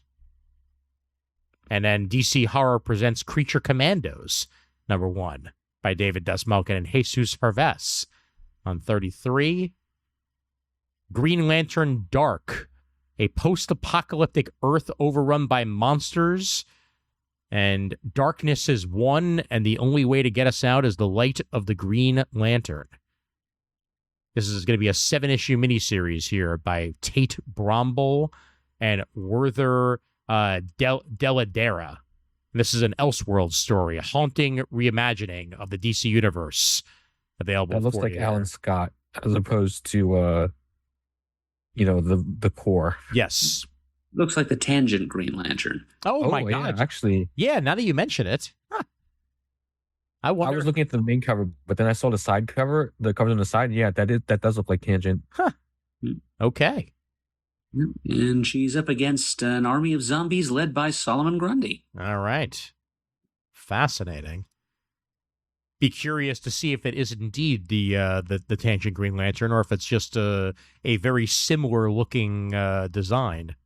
Yeah, probably the latter. Yeah. So the Tangent Green Lantern is a pretty deep cut to be like the actual central character of something like this. But I would be willing to bet that take on the character was their inspiration for the visual, at least. Definitely. Yeah. Yep. Suicide Squad descends on Smallville in Gotham by Gaslight, the Kryptonian Age. That cowboy-looking Clark Kent there is kind of amazing as the cover on page 36. Yes, he truly is. Yep. And Batman Full Moon premieres this month, a new Black Label. Ancient and supernatural force stalks the streets of Gotham City. A Lycan so powerful it'll defy Batman's most trusted resources. His brilliant mind and extensive gadgetry, but are Batman's physical strength and resilience alone enough to put the creature down for good? We shall see. Rodney Barnes and Steven Subic are the writing and artwork chores here, and that artwork is scary, spooky, and awesome on the follow-up page. Yep. Facsimile edition, page 237. We have ourselves a Halloween Parade facsimile from Denny O'Neil and Bill Finger, Night of the Reaper. And, of course, a facsimile of one of the most important covers of all time, Crisis on Infinite Earths number 7, all available to you on page 44 with the Death of Supergirl there. Oh, and a facsimile edition of the Silver Age Hawkman series number 4 with the first appearance of Zatanna. Mm-hmm. Oh. Yep. Good stuff. And we're into the collections at this point. Nightwing Volume 6, Standing on the Edge, by Taylor and Wolfman, featuring the 300th issue of Nightwing in that collection there, page 48. And then further along, DC Finest, Justice League of America, The Bridge Between Earths. Superman, Batman, Wonder Woman, Aquaman, Green Lantern, The Flash, Martian Manhunter, together, the Justice League of America.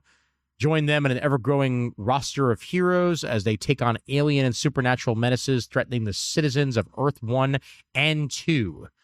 For a whole bunch of team-ups there, Justice League of America 45 to 72 from July 1966 to 1969 on page 50. Ooh. Yep. Got a new 0 Hour collection as well on page 50. It looks more definitive and complete than the previous ones. Yes, it's it does. incorporating a bunch of crossovers from the looks of it. Mm-hmm. Yep. Similar to what they did with the DC 1 million a couple of years ago. I know that they implemented a bunch of the crossovers into that as well. Yeah, that big omniboo. Mm-hmm. Yep. Omniboo indeed.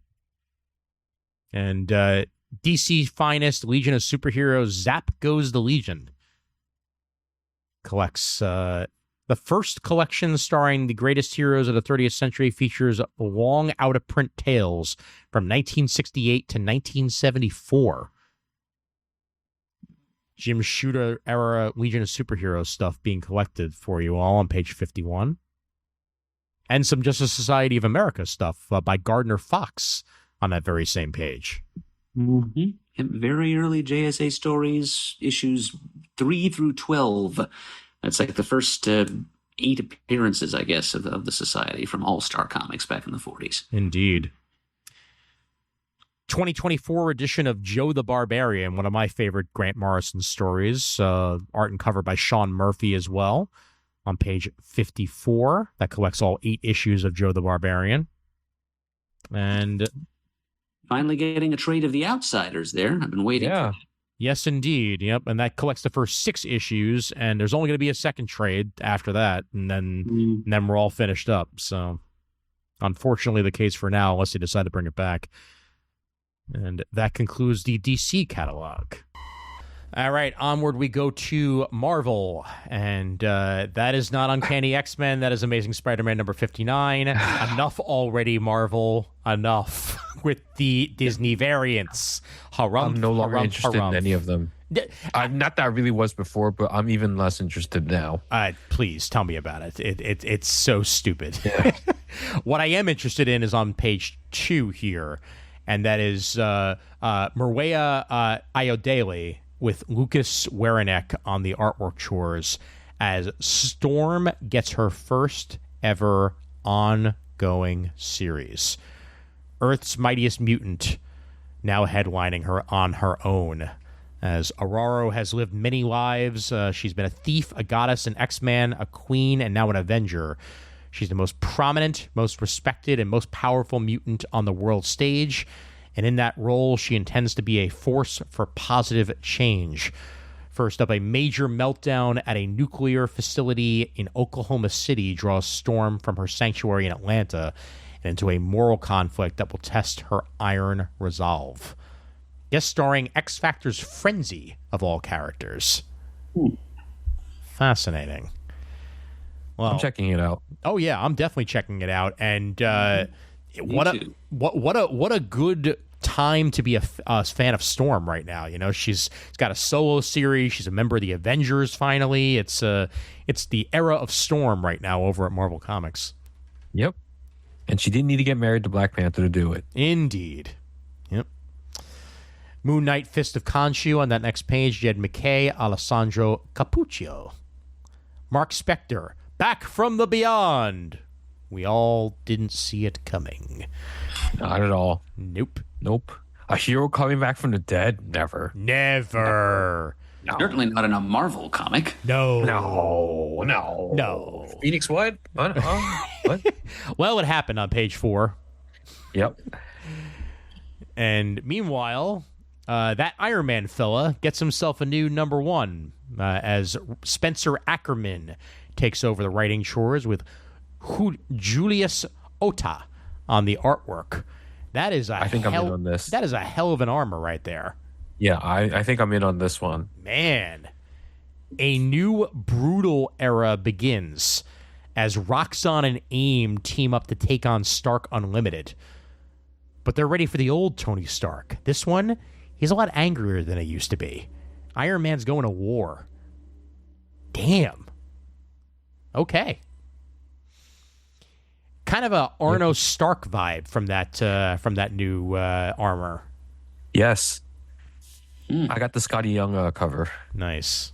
According to DCPS. Yeah, it's such a very unique combination of old and new here with the with the new take on this armor. It's kind of steampunky almost. Yeah. Yeah, digging it. This Ackerman fellow who's writing it is apparently a Pulitzer Prize-winning journalist, so expect this one to be topical. Indeed. Yep. I'm looking forward to it. Been a while since I've read an Iron Man comic, so time to get back in on it, looks like. I have the early Cantwell stuff to read. I stopped buying it after a while. The Cantwell stuff is great. Great. Oh no, I finished it, but the current series, the most recent series, I stopped buying after like issue 12, I think. Mm-hmm. Just because I wasn't reading it and I needed to stop buying books I wasn't going to read. Well, can I comment on page 13 here? I could give a shit about Venom War. This is written by Adam Warren, with artwork by Joey Vasquez. Adam Warren working on Fantastic Four. I am interested. I am very interested. Mm-hmm. Oh, so I did happen. Oh, sorry. Go ahead, Mert. Yeah, he wrote the Marvel Mangaverse version of the FF, I believe, which we talked about on the Time Bubble, and that was one of the better ones. Mm-hmm. Yes, it was. He also did the Daughter of Galactus, didn't he? I believe he did. Yeah. Mm-hmm. I was going to mention I saw the trailer for the Venom War. So essentially, it's Eddie versus his son for control of the symbiote, and an interesting third party comes into play when Peter and the symbiote decide to work together. Mm-hmm. Yeah, and so like it's I don't know. I'm interested, but not enough to actually jump in on it. I've been seeing those pages go around everywhere of Peter, basically getting that the symbiote asks for his consent, and then they wind up merging again for the first time in years. So. I have Marvel Unlimited for a reason. Mm-hmm. Yep. Can I also comment on the fact that Tim Seeley and Tony Fleecs are working on Venom War Wolverine? That's... Damn, like, why do they have to have such good creators involved with Venom War?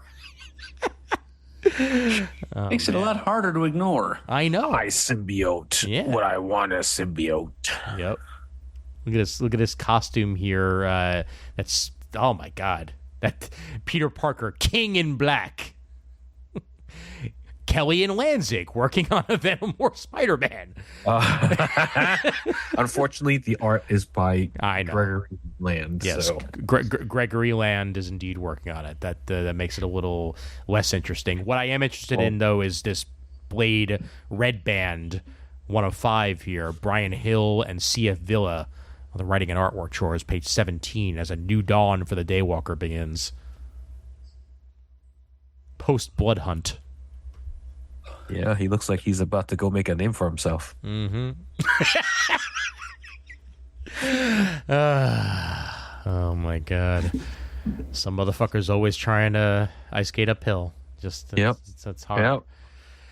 Yep. Declan Shelby. Happy to see a Mystique mini-series. That Declan Shelby, man, he gets around. He does. I didn't know he was working on so many books. I ended up getting this too, I think, and I didn't even look at the names. Writing and drawing. Mm-hmm. Yeah. Yep. Interesting. Yeah. Busy man. Mystique doesn't get enough love in the miniseries or ongoing world. One of my favorite ongoings of the early 2000s was Mystique's ongoing. And this is a 5-issue mini here by an excellent creator, as she's reminding the world to hate and fear her here. How do you track a subject with a history that contradicts itself? How do you stop a force whose motives change like Quicksilver? How do you not Quicksilver, the metal, not Pietro, not Pietro? Yeah. How do you stop a target that can be anyone? That's the question that confronts Nick Fury as he stumbles upon a web of lies and espionage leading back to Mystique. Fascinating. Ooh, look at that cover. Especially like coming out of that little Claremont story from Uncanny 700. Mm-hmm. This could be really good. Oh, absolutely. Yep. Yeah. And check it out on page 18. And Sentinels, #1. Who are the new Sentinels? The original Sentinel program was human supremacy and fear coded into circuitry, but now their legacy falls into the hands of mutant kind. Powered by cutting-edge nanotech, this new generation of Sentinels protect a fragile peace between mutants and humans. When being a Sentinel is your job, your life, is it possible to stay human? Huh. Interesting concept here. Everything's been turned on its head. I am all down for that. Okay. This is Alex Packnadel and Justin Mason bringing you a new team of heroes that will take on the most heinous mutants. Their first mission, capture Omega Red. Ooh. Mind you, this is not the first time this has really been a concept, because I remember around the time that District X existed, there was a similar concept with humans inside of Sentinels. Isn't this also like related to Bastion's whole thing? Yes. Operation Zero Tolerance and the Prime Sentinels, which were mostly sleeper agents who didn't even know. A lot like the Omax, too, really, which were a few years later than that. But, yeah. I'm just thinking because X-Men 97 just came out not that long ago, so this might be influenced by that. It is very possible. Entirely possible. Exceptional X-Men number 2 here. Eve Ewing and Carmen Carnero. As Kate Pryde's continues attempts at living a normal, non-mutant life go laughably wrong as she finds herself in the middle of a brawl started by a couple of headstrong teens with remarkable abilities, which, of course, they're terrible at controlling. Surprise. Enter Kate Pryde when she's needed on page 24. And Dazzler issue 2 of 5 on 25. London Calling. I won't do it. Oh, I'm reading it. I'm definitely reading it, but I'm reading it on Marvel Unlimited, 100%. And thank you for not doing it. By the way, I appreciate it. Yeah, no, I've had enough bits this episode. I'm kind of bit it out. Keep it in reserve for next time. But the fact that Strong Guy and Domino are in this just make it that much more interesting to me, and seeing her in a UK inspired outfit just makes it that much better. X-Men 25. X-Men 5, that is. I'm getting 20 ahead of myself. While the X-Men engage in these social media sociopath upstarts, Kid Omega and Psylocke dive deep into the minds of a troubled mutant. Silence. Psychic rescue in progress. And issue 6 also coming out on page 27. There's a Man-Thing appearance in X-Force number 4 on page 28. Jeffrey Thorne on the writing, Marcus Toe on the artwork for that. Enjoys the Marcus Toe artwork. Indeed. And this one, unlike a number of these X titles, is only $3.99. Not bad at all. Interesting. Ooh. Page 29. I started reading the new MYX. I haven't finished it yet, but I've liked what I've seen so far. I have them sitting in a short box behind me. Yep. But this has Prodigy in the front and center here, as Prodigy must fight to understand what mutant culture really means to those left behind by Krakoa. Page 29. And Phoenix takes on the God Butcher. This should be fun. Yeah. On page 30. Also have the first issue of Uncanny to read at some point, as I'm very much looking forward to talking about that. And there might be a crossover in the works where we discuss a whole bunch of X-Men books. Brent and myself. You might say it's a raging crossover. There might be bullets involved. But just saying, just to tease that a little bit, coming What I'm going to say September. is, thank you. You know. and whatnot. X Factor number 1 did not disappoint, and the fact that X Factor in some ways is reminiscent of X-Statix in its execution. There were a lot of X's in what I just said.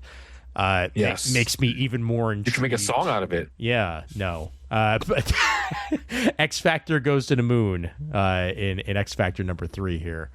Mark Russell and Bob Quinn.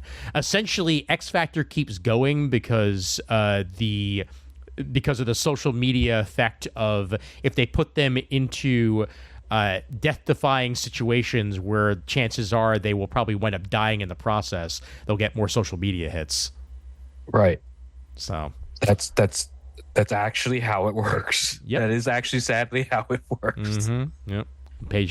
Page 32 for that. And then some Liefeld guys doing stuff on 33. Good for him.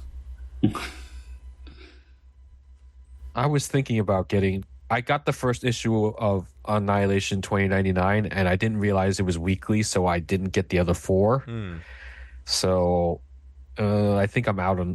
Marvel Unlimited exists for a reason. It does. It does. Now, Conquest 2099. What the hell is going on in this cover? I am all for it. I think it's a continuation of Annihilation. That's why I mentioned it. Okay, got it. Because in that series, I skimmed the first issue when I got it out. I took it out of the box, but Logan is Nova. Oh, okay. Yeah. Okay. Yeah. Why not? Oh, man. And Webweaver 2099 while we're at it. Who's Webweaver 2024? Good question. An excellent question. One in which I have no answer for. But we do get a Spider-Woman of 2099 in Conquest 2099 #1. Funny how they seem to be soliciting #2 on the page before #1. I noticed that. Yes. That is not great. Talk about confusion. Oh, well.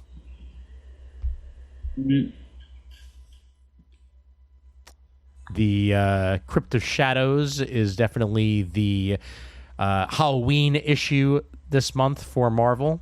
It was Benjamin Piercy, Steve Fox, Chris Condon, and Jason Liu bring us Cracking Open the Crypt. As All Hallows Eve approaches, the heroes in the Marvel Universe find themselves once again facing the terrors that lie in the dark. Woo! Pick up this terrifying tome at your own peril, true believers! One of those stories has Carlos Magno artwork. That's Not bad, not bad. Yeah, that's a thing. Indeed. Marvel Zombies Dawn of Decay continues on page 38. Thor versus Hulk, a zombie smackdown for the ages. That is indeed something. And Wolverine Revenge #3 of 5. Once again, something that I cannot wait to see fully collected. Hickman and Capullo here. Capullo draws himself a badass-looking Colossus with a full beard. Hell yeah. If you could chop a steak with that beard. Yes, you could. Yep. Even if the beard and the hair has never made sense for Colossus' powers, whatever. It still looks good. Wells nearing his conclusion here, and it happens here on page 45. Amazing Spider-Man issue 60. Written by Zeb Wells, artwork by Romita Jr., Ed McGuinness, and others. As we reach the conclusion to Wells' 60-issue epic on Amazing Spider-Man. 5 years. Yep. Roughly. Yeah. Indeed.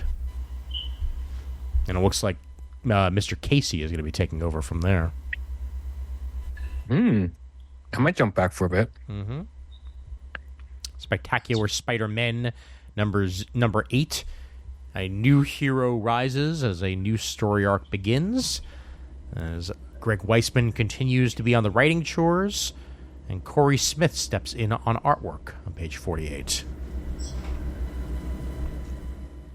Black Panther comes to Brooklyn on page 49. Miles Morales, Spider-Man. And I know Miles is getting himself a vibranium suit, I believe, premiering in next month's previews. And this must be the setup for that. It's a thank you for getting him the best bacon, egg, and cheese in Brooklyn. I mean, that makes sense. Yeah. You mean bacon, egg, and cheese? Yep. Bacon, egg, and Salt, cheese. pepper. Oh, yeah. No ketchup. I don't like ketchup on my bacon, egg, and cheese. Sometimes I put mayo, but it depends on my mood. Yeah, I don't like. I like it. I don't want like sauces. I get it. Yeah. Muddies up the flavor. Yeah. Yep. It's also messy. Yeah. Spider-Man issue 12, by the way, the all-new Spider-Girl. What? There's never been Falco. There's never been... Oh, deep cut, baby. Deepest of cuts. Oh, my God. Chris Johnson, if you're listening, you're welcome, my friend. Oh, wow. The all-new Spider-Girl. Yep, we're not kidding. There's another one. There's only 8 of them now. Seriously. Oh, boy. And Spider-Boy continues his team up with Daredevil, for that matter. We get into Sorcerer Supreme territory with Ultimate Black Panther, page 54. And J. Jonah Jameson, Ben Parker, and the Green Goblin collide in Ultimate Spider-Man issue 10 by Hickman and Messina. Continues to be one of the best Spider-Man books around. Ultimate Hawkeye targets Captain America in Ultimates number 5, page 57. Hawkeye is a Native American in this Ultimate universe. And a facsimile edition that Mr. Eberly will certainly be interested in. Some DeFalco Friends era Hobgoblin action in Amazing Spider-Man 261. Yeah. Charles Vest drew that cover. I've seen the image many times. I had no idea. Huh. Go figure. Yeah. Yeah. Yep. I didn't expect that. Indeed. It's a damn fine cover at that. And we're up to issue 10 of the Secret Wars reissuing facsimile style on page 58. But this is a good one. Uncanny X-Men 244 during the Claremont Silvestri era, as representing the dynamic debut of Jubilee on page 59 here, issue 244 of Uncanny. Everyone's favorite mall rat. Also, my favorite Dazzler costume. I've always been a fan of. Oh, this one? Yeah, I've always I do been a like fan this of the one. blue with the gold in the front. All right, It's underappreciated. I Everyone agree. goes for Disco Dazzler. Yep. Whole bunch of stuff mid-storyline here, but I will point out in Captain America number 14, with an excellent cover there by Torrin Clark, we get ourselves a Warriors 3 of Thor, Spider-Man, and Captain America. And JMS. He's written all three of them, too. That's true. Very, very good point. He was in charge of the Thor reboot after Civil War, and he wrote Spider-Man during like 9/11, the 9/11 era with Romita. Indeed. Yep. That's my era. That's like the era I grew up with. It's some super strong stuff, and I mean, you know, even if it introduces Ezekiel and muddies the waters a little bit on the origin, there's some good comics in there, definitely. And the twins. We don't talk about the twins. We do not talk about the twins. That's him though. It's Straczynski. That was editors and Straczynski more than anything Fair. else. Fair. Yes, good point. Yep. Whole lot of editorial mucking around at that point in time. Bring ourselves to Incredible Hulk issue 18 as Hulk protect friend must. That's what it says. Philip Kennedy Johnson continuing that story there. And a blast from the past, page 69, as we get ourselves Radioactive Man for the first time in many years. Up and at them. Yep. Immortal Thor issue 16. I actually really enjoyed Radioactive Man when he was a part of the Thunderbolts for that short time there. Yep, Up and I at agree. them. I'm still reading that period in history. Actually, Warren Ellis just took over, and Dr. Chen is still hanging around. Oh, Yep. yeah, that's Siege era, isn't it? Yeah. Yep. Right about Civil War, actually, Civil War. Okay, so okay. when that got started. But Got it. 07. Yeah, this is like 07 to 10, I think. Right before Thunderbolts became Dark Avengers. That's right around Right, what that right, is. right. Pre-Dark Avengers. Right. Okay. Yep. With the amazing shower scene involving Norman Osborn and Namor. That Oh yeah, good times. So I don't know if you knew this, by the way. Deadpool was dead. So there's a new Deadpool, and it's his daughter, and she was trained by Taskmaster. So Ellie is the new Deadpool in Deadpool number 7. I'm sure Deadpool is never coming back. This feels very like Gail Simone era Deadpool. It does, yeah. It does. And I think Ziegler has even said as much in a couple of interviews that I've seen with him, that he's definitely drawing from that era as inspiration. So, very cool. I do like that era a lot. Mm-hmm. As do I. Great cover for Scarlet Witch number 5. Oof. Oh, Russell Dodderman always delivers. Oh, yeah. Yep. Dodderman's one of the best in the biz, and A Haunting in Hell's Kitchen, as a team up between DD and Scarlet Witch happens on page 73. I might get the poster. That is good. And Marvel makes the poster. There you go. Issue 6 of Get Fury, so that'll be collected pretty soon, page 74. Ha ha! Now this is a buy, baby. Oh yes. Star Wars Ewoks. Eh? You're gonna yub that nub, man. Mm-hmm. Yub nub all the way. Mm-hmm. I am all in on that one. Absolutely. 40th anniversary of Caravan of Courage. The Ewoks return in an all-new miniseries set after the events of Return of the Jedi. Wow. Man, a lot happened the year we were born. I know. Yeah. Secret Wars, the black costume, which was part of Secret Wars. Mm-hmm. All this, jeez. The book 1984, you know? Yeah, seriously. Yeah. Such an eventful year. Indeed. Star Wars Inquisitors continues and finalizes its miniseries. And Ahsoka gets issue 4. Rodney Barnes writing that. Fallen Jedi book. And onward we go to trades. And this is one that I'm sure Chris Eberly would be mentioning. On page 86, we get Amazing Spider-Man Omnibus, Volume 6. Keith Pollard Spider-Man cover for that. As Wolf, this is the Wolfman, Mantlo, and Starlin era of Spider-Man, with Keith Pollard on the pencils, Ross Andrew along with for the ride as well, Sal Buscema, John Byrne, Jim Starlin, Al Milgrom, and Rich Buckler. As we get like mid to late 70s, right? Mm-hmm. You got it. Yeah. Amazing Spider-Man 181 to 205, and annuals 12 and 13, as well as the Spectacular Spider-Man annual. Foom. We get Foom. Good stuff. And okay, they chose the right cover for X-Men Fatal Attractions, okay? Because that was I've said it before, that's essentially my first ever comic that I remember buying. Uncanny X-Men issue 300 with all the freaking X circles on it.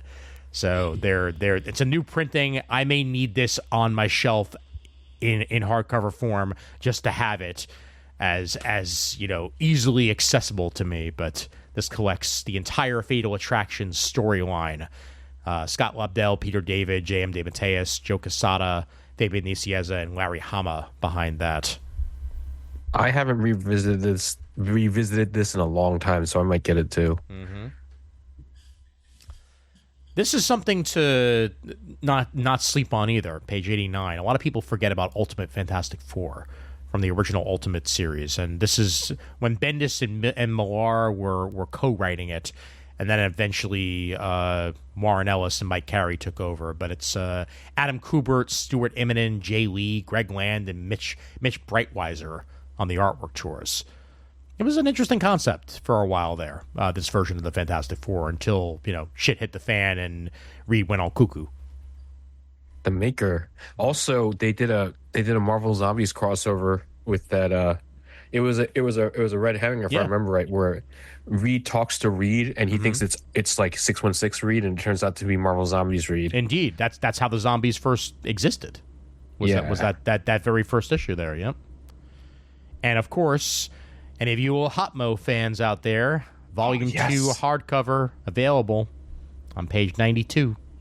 Yep, this is those loose leaf entries that they were publishing back in the 90s, which are a little hard to find in their original form these days, since so many of them were split apart and re-alphabetized in people's little trapper keepers at home. Of course. Yes. Yeah, there are not a lot of them floating around in the back issue market, so take advantage of this collected edition if you are a completist. Absolutely. This is 880 pages of content for 100 smackaroos before discount. That's like 8 pages for $1. That's not bad. Yeah, not bad at all.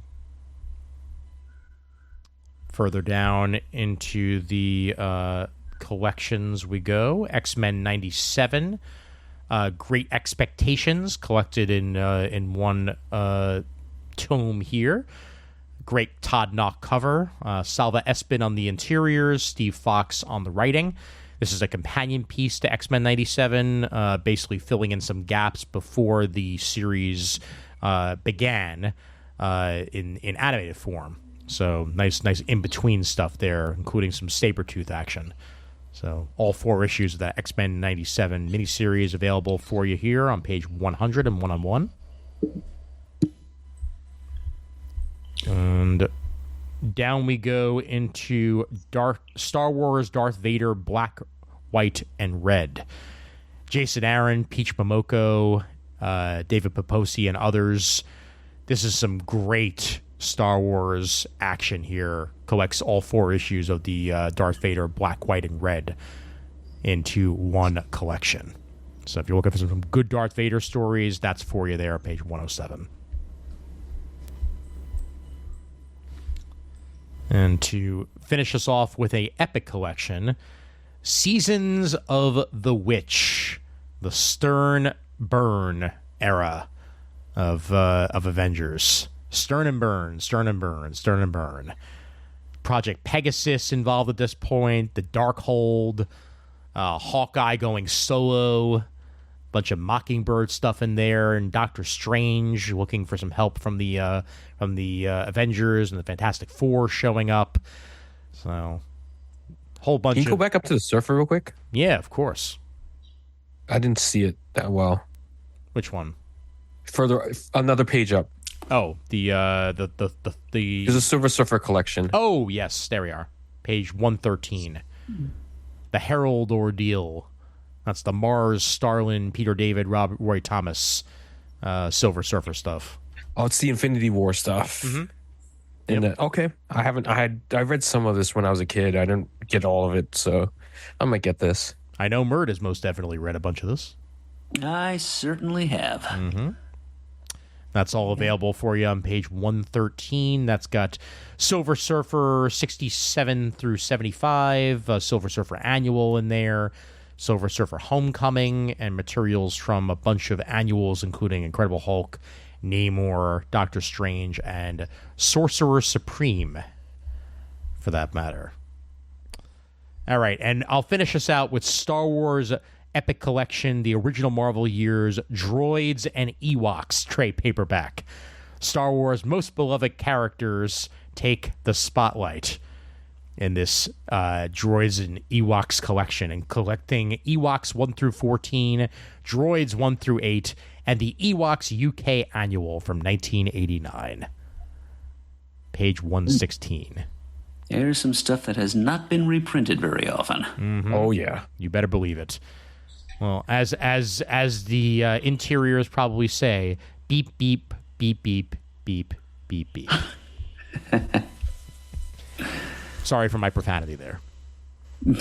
Listen, it's a podcast. We can get away with it. Yep. All right, and on we go to the rest of the previews. All right.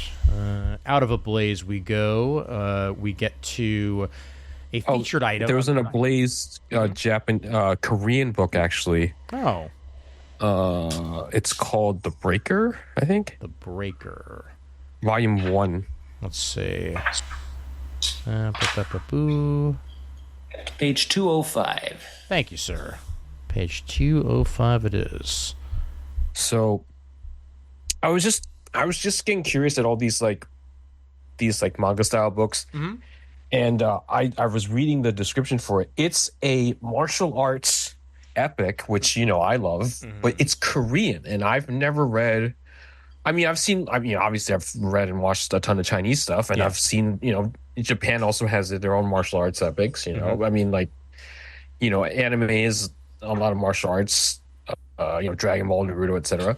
But I'd never seen anything done by Koreans, and I wanted to get so I ordered this because I want to see what a Korean martial arts epic story is like. So I'm interested in it. I didn't get the omnibus because I do work for minimum wage right now, and that's a lot of books. It's only $20, but that's still a lot. Oh yeah, absolutely. So I only got volume 1, and when I get it in the mail, I'll read it and I'll report back on it. Yeah, no, absolutely. Let me know what you think, and I may wind up checking it out myself. Yeah.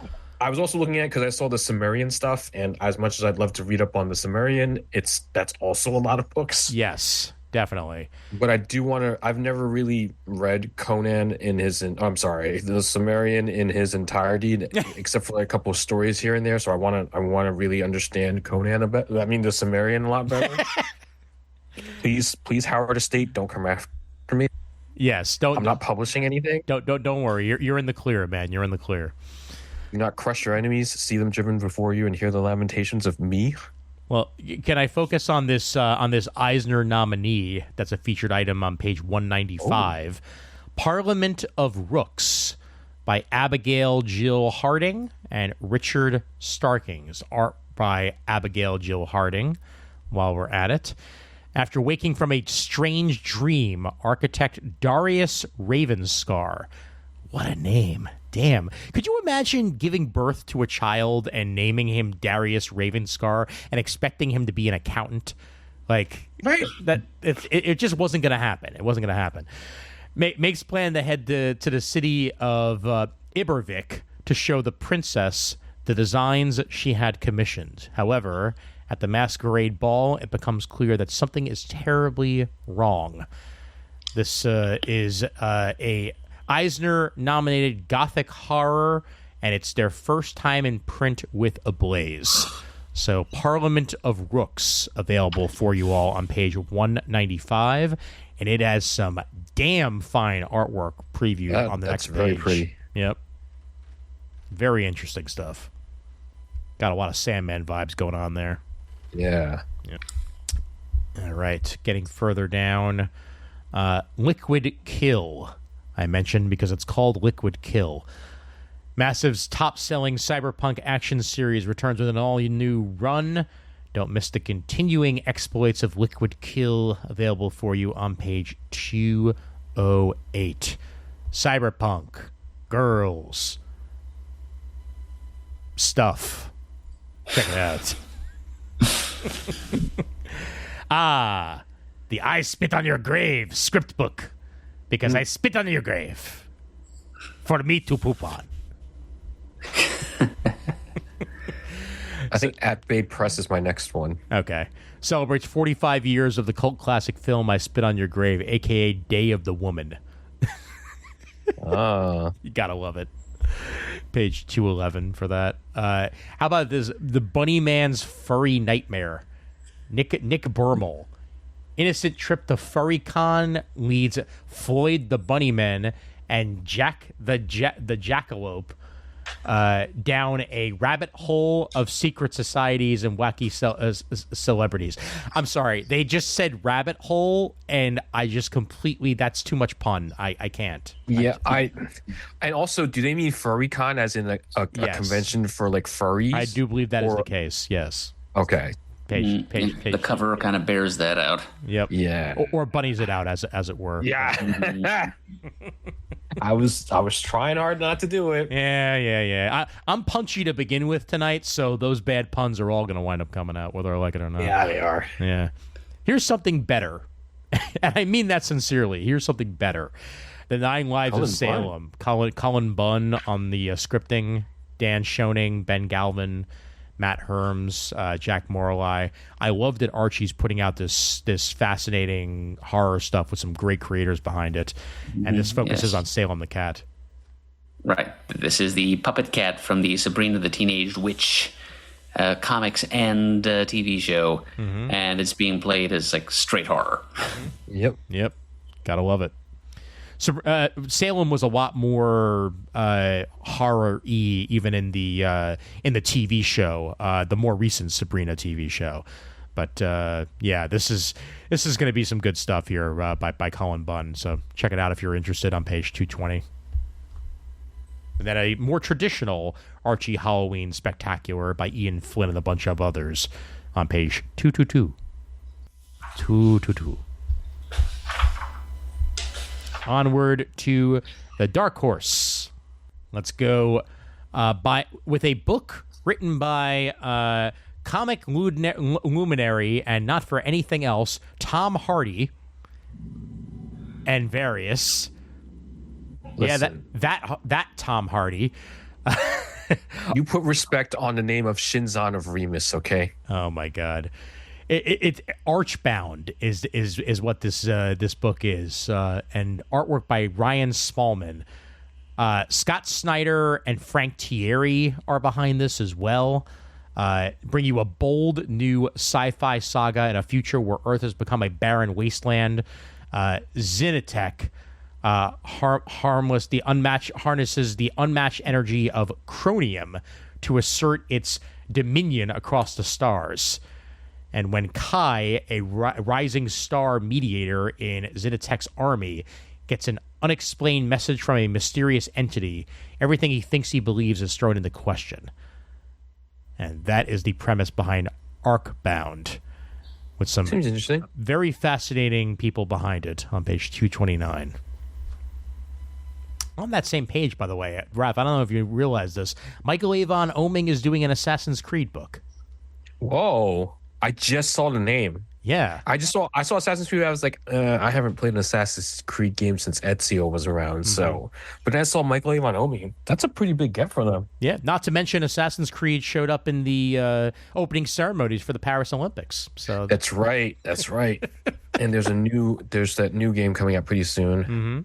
Yep. Which I will play because it's the first time I've touched the franchise in I don't know how long. Well, this is going to be within the Assassin's Creed universe, and Michael Avon Oeming on the writing, so that immediately just has me intrigued and interested. So directly next to that, Barstow #1, Rebecca McKendry and Tyler Jenkins. At the center of the Mojave Desert, at the crossroads between hell and gone, nice wordplay there, lies Barstow. Agent Miranda Diaz is in this godforsaken land on the trail of a missing agent. He's a man she's never met, and yet her name was the only clue he left behind.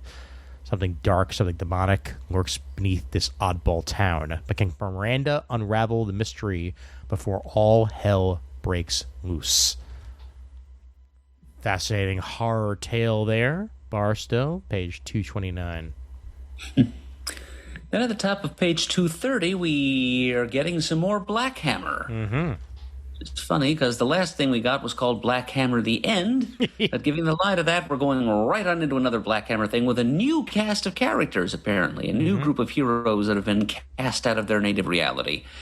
It's called Black Hammer Spiral City, and the first issue comes out in October. Written by Jeff Lemire, of course, with art by Teddy Christensen. Yeah. No, it's...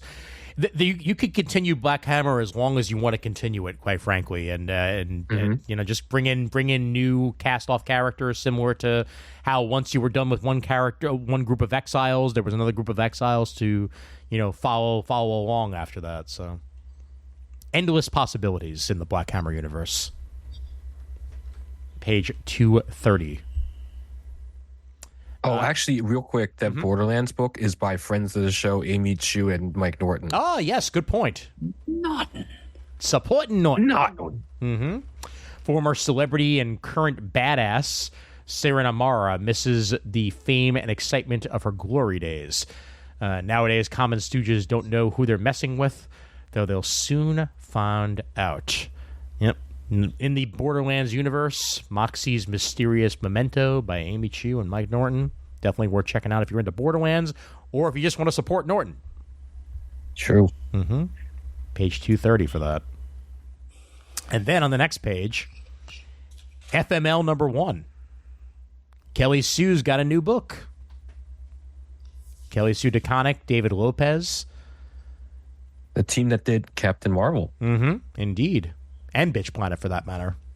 Yeah. Yep. Genre-busting apocalyptic odyssey about a group of metal kids who face a medley of bizarre foes and encounters in Portland, Oregon during a worldwide pandemic. I can't imagine when she wrote this or how she came up with this concept.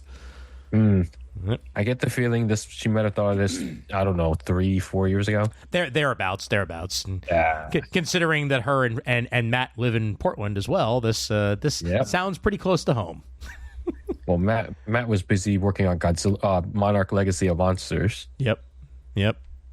Well, FML is available for everybody on page 231 to check out.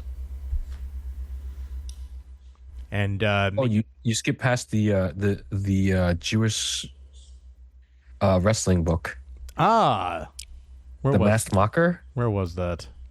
Right there. Yes, it's issue 3 of the Masked Mocker. So Yeah, that's true. yeah, but David Goodman and Alex Andres continue their Jewish wrestling book, as you so affectionately put it, which is indeed the case. On page 232. And on the bottom of that page, by the way, a new Mike Mignola book, cover to be revealed: The Serpent in the Garden, Ed Gray, and the Last Battle for England. Once again on page 232. There's a bunch of cover to be reveals once again for Dark Horse. Not a fan. Back on page 233 there. We've got a new project from James Robinson. Ah, yes. Yeah. Welcome to the Maynard number 1, written by Mr. Robinson, art by J. Bone. And it is a magical tale of crime and theft in the world of bourgeois hospitality. Basically, it's set in a hotel run by and for magic users and magical creatures. And there's an aspiring young bellhop / house detective who takes it upon herself to try to solve a theft crime that happens in the Maynard. Sounds just charming as heck. Yeah, absolutely. And been a while since we've seen something out of James Robinson in general, so nice to see him back. And this seems very much within his wheelhouse. So, Yep. Dark Horse seems to be where he's dwelling right now. He had a thing called Patra that was out just a couple of... Well, that is out right now, I think. It was listed a couple of months ago. nice. Well, do check that out. Welcome to the Maynard on page 233. And On page 234, we've got an interesting something called You Never Heard of Me, written by Yolanda Zanfardino, art by Elisa Romboli, and it's about a teenage boy who has the interesting telepathic ability to touch someone and see the best and worst moments in that person's life, whether they've happened yet or will happen in the future. This kid can see them. that's a really interesting concept. Yeah. And it's got to be very, very difficult to deal with. Yeah. Because, like, oh, yeah, wow, great things. Oh, very bad things. You might not want to go there that day. No. Just stay home. Yeah. Well, never seen this concept used quite like this. And, that could be very, very, very intriguing. You Never Heard of Me, number 1, page 234. Scott Snyder and Valeria Favocia's By a Thread, collected in trade paperback on 235. And a new EC Archives for Halloween, volume 3 of the EC Archives, once again on 235. And moving on to IDW. Godzilla's 70th anniversary hardcover. Joel Jones and others bring the big man to his 70th anniversary. Big G is on my list, but that wasn't the book that I was going to talk about. Well, which one is the one you are going to talk about? It's coming up. Okay. Let's see. Is it the? It should be coming up. Is it the monster? No, that's not him. Monster High Halloween Special One. No, that's not him. Actually, can you scroll back up real quick? I forget this is in alphabetical order. Yeah. Maybe it's not here. Best of Godzilla Volume 2. So the book I have listed is Godzilla Monster Piece Theater #1, written and drawn by Tom Scioli, I think. Okay. I didn't take note of the writer artist, but Scioli's got on cover A. Mm-hmm. Oh, it is written. Okay, Godzilla takes on his greatest foe yet, the Great Gatsby. The year is 1922. Mysterious man of luxury Jay Gatsby throws lavish parties for his palatial Long Island estate, all in hopes of attracting the attention of his love, Daisy Buchanan. But his affairs interrupted as his party attracts the one thing more dangerous than love, Godzilla. Oh my God. Now, Gatsby has no choice but to turn his undying will away from his love of Daisy and onto revenge against the monster who destroyed his home. Green lights will be broken. Boats will beat back ceaselessly against the current. Join Gatsby on the journey of a lifetime. In 3 oversized issues, he combines forces with the greatest men of the 20th century to stop its greatest monster. Written and drawn by cult favorite comics creator Tom Scioli. Oh my God. I can't resist it, man. Do you have a page number for that, dude? Because like that sounds I saw it amazing. on DCBS. Okay, you saw it on DCBS. Okay, So I'll keep scrolling here, and if I find the actual listing with the page number and whatnot, but that sounds fantastic. Let's see. Let me just. It's just so God. ridiculous, and I love it. Yeah. And I can't not. Oh my God. Let's see. It's on Previews World. Uh-huh. What's the release date on Previews World? October 23rd, 2024. Okay. All right. Does it have a previews number attached to it so we can always give that out? August 24, 12/24. If it was August, then it was okay. All right. Interesting. All right. It should be in here, right? Yeah, it should be in here somewhere. All right. Well, then, yeah. August 24, 12/24. We'll keep an eye out for it. But either way, everyone should buy that. Literally everybody. Because yes. they need to make more weird shit like that. It's so good. Oh my God! Wow. It's just that's so unexpected and amazing. And I mean, but the one that we saw from Dark Horse about seeing the best and worst moments of it, that was pretty cool. Mm-hmm. But Godzilla destroying the Great Gatsby, I can't not get that. It's too good. Too good. I'm only human. I can't resist this. Oh my God! Wow. Right? Yeah, it is the wildest book. Once again, Godzilla Monsterpiece. If for some reason it's not in this previews, find it either way and buy it because that just sounds too good. Monsterpiece Theater. Beautiful. August 24. It should really be hosted by Alistair Cookie, though. Yes, it really should. Oh, you're damn right it should. Me a monster. Me love cookie. Godzilla monster. Godzilla no love cookie. More cookie for me. Nom nom nom nom nom.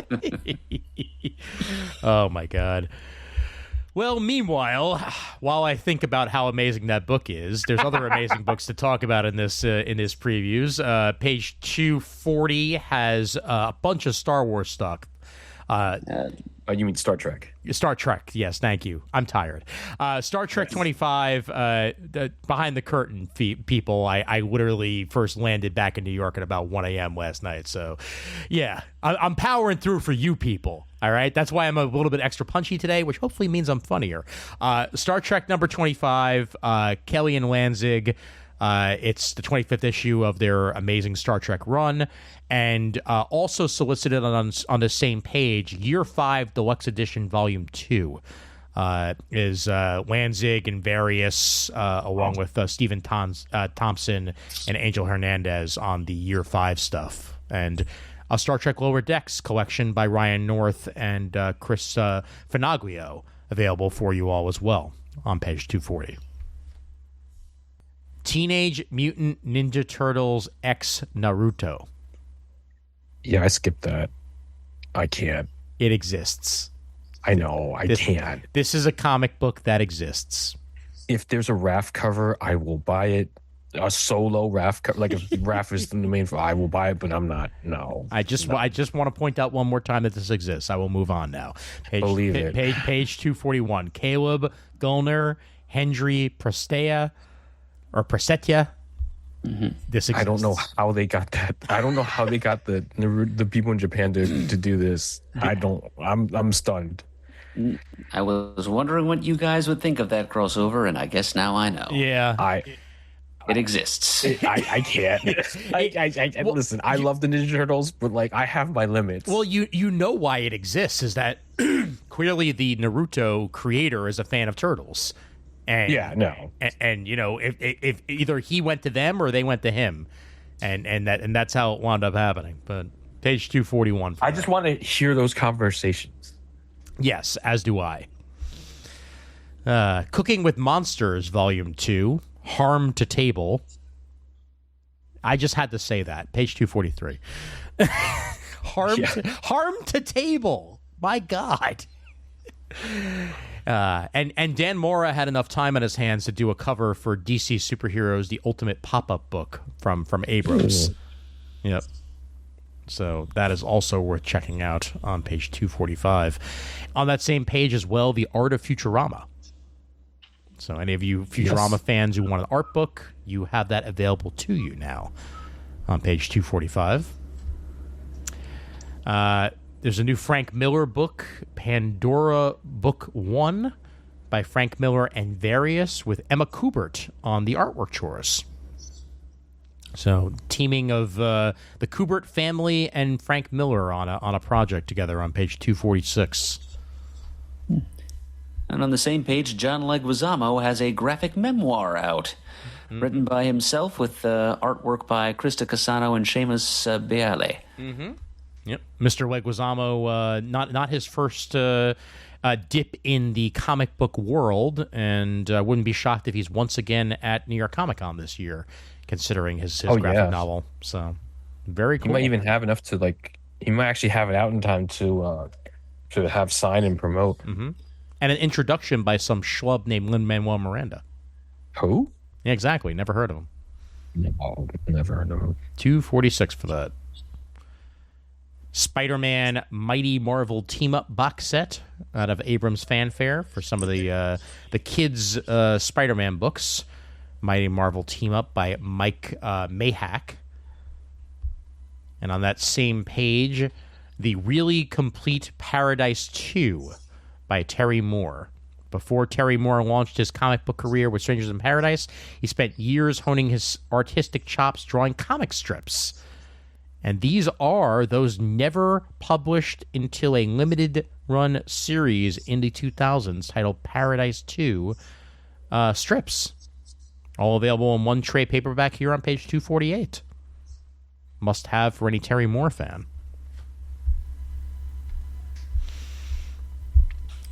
Ahoy, issue 3 of Babs by Garth Ennis, page 249. And Okay My Bad, volumes 1 and 2 by Mark Russell and Bryce Ingham, with artwork by Peter Krause, available on page 250. And the Toxic Avenger is back. Matt Bors and Fred Harpner bring a new Toxic Avengers series to life on page 250. Did we just jump into Valiant? We just jumped into Valiant. Yes, we did. AKA, because it's Alien Books. Yep, Alien Books is Valiant now. So, yep, that is where we find them. Resurgence of the Valiant Universe Eternal Warrior by Van Lente on page 254. That's interesting. Mm-hmm. And a whole bunch of other stuff mid-storylines. Not much else to really discuss there. I got something at Bay Press. At Bay Press. Let's see. We're not there yet. We're not there yet, but we're almost there. We're close. We're close. We're so close. And I didn't copy and paste the title for this one. Okay, well, but I have the description. I will find out in just a moment as we're about to be there. You know what? Before we do, though, this is just some interesting looking covers more than anything else. On everything on page 275 has some interesting covers. Planet Comics 31, the Critter, and a bunch of other stuff that I've never really heard of before. I did find your At Bay Press, Raph. Once you settle back down. Yep. The Cosmic Con graphic novel. Yes, the Cosmic Con graphic novel. That's what it was. Toronto, 1970. Herbie Weingarten, a teenager in his last year of high school, finds that his Uncle Jeffrey, a Holocaust survivor, has been taken in by a new religious movement called Exalted Consciousness. The young man tries to extricate his uncle from the group, even while his uncle tries to pull him into it. Visit Toronto's downtown core when York River was a hippie haven. Rockdale College was a center of the illicit drug trade, and bands had names like Intercontinental Ballistic Grapefruit. Yeah. Wanch's personalities are broken down and molded in the pursuit of power and money by the mysterious Baron Gerhard von Albrecht. Yeah. This propulsive plot is marched by Kasman's meticulous and lavish illustrations, capturing a bygone era of Canada's largest city and the seedy characters within. It looked really interesting. Yeah, I like the art style. That sounds really cool. Nice. 1970s Toronto, baby. Page 276, if you are interested in that one. And con like to, Yeah, like a confidence game. Yes. Right. Not convention. Yeah. So I got excited for a split second when I first saw it. Con, but not convention. Exactly. Right. 284, Red Light trade paperback. Sarah Cho and Priscilla Petrades with C.P. Smith on the illustrations. Get ready for a red-hot futuristic erotic thriller that sits at the intersection of sex and tech by exciting new writer Sarah H. Cho and artist Priscilla Petrades. Lacey is an AI sex worker in a futuristic red light district, and Lacey knows exactly what her clients want, better than they know it themselves. Yow. Red Light trade paperback, page 284. The artwork is great. Yeah. So if you're looking for some nice noir, very, very much not for kids books set in the future, that will be for you. And then for something completely different, Van Lente most definitely has that for any of you fans of D&D style books or just fantasy novels. Epic NPC Man, Hero Outrage. Fred Van Lente and Bailey Rosenlund bring this to you. Based on the hit streaming show, Hero Outage features the heroic stylings of the heroes of Honeywood, a humble crew of farmers, fishfolk, and blacksmiths. Can these NPC level up and save the world of Azarim from falling into the worst fate of all? Utter boredom? No. We are most definitely going to find that out together with the help of Fred Van Lente on page 286. Oh, I think I've seen their videos before. I may have seen one or two of them in They're the ones that do like a woman tries to buy armor and she clearly gets like the chainmail bikini, and then like she sees another guy buy armor and it's actual armor, and she's like, what about me? Oh boy. All right, here's something out of Black Panel. Shadows on the Ice, the 1972 Andes disaster. On a fateful Friday the 13th in October, I'm just going to keep it this size, 1972, a plane traveling from Uruguay to Chile carrying a young rugby team crashed in an inaccessible area in the heart of the Andes Mountains. Many weeks of survivors had to endure intense cold, biting hunger, thirst, and despair of being completely abandoned. Yeah, I had this on my list too, and also a little further down the same page is another one by Black Panel. Illegal Cargo. Yes. Although he had never been the most present father, Jose Sendero, an elderly Salvadorian, has always wanted the best for his daughter Helena, who now lives far away in America.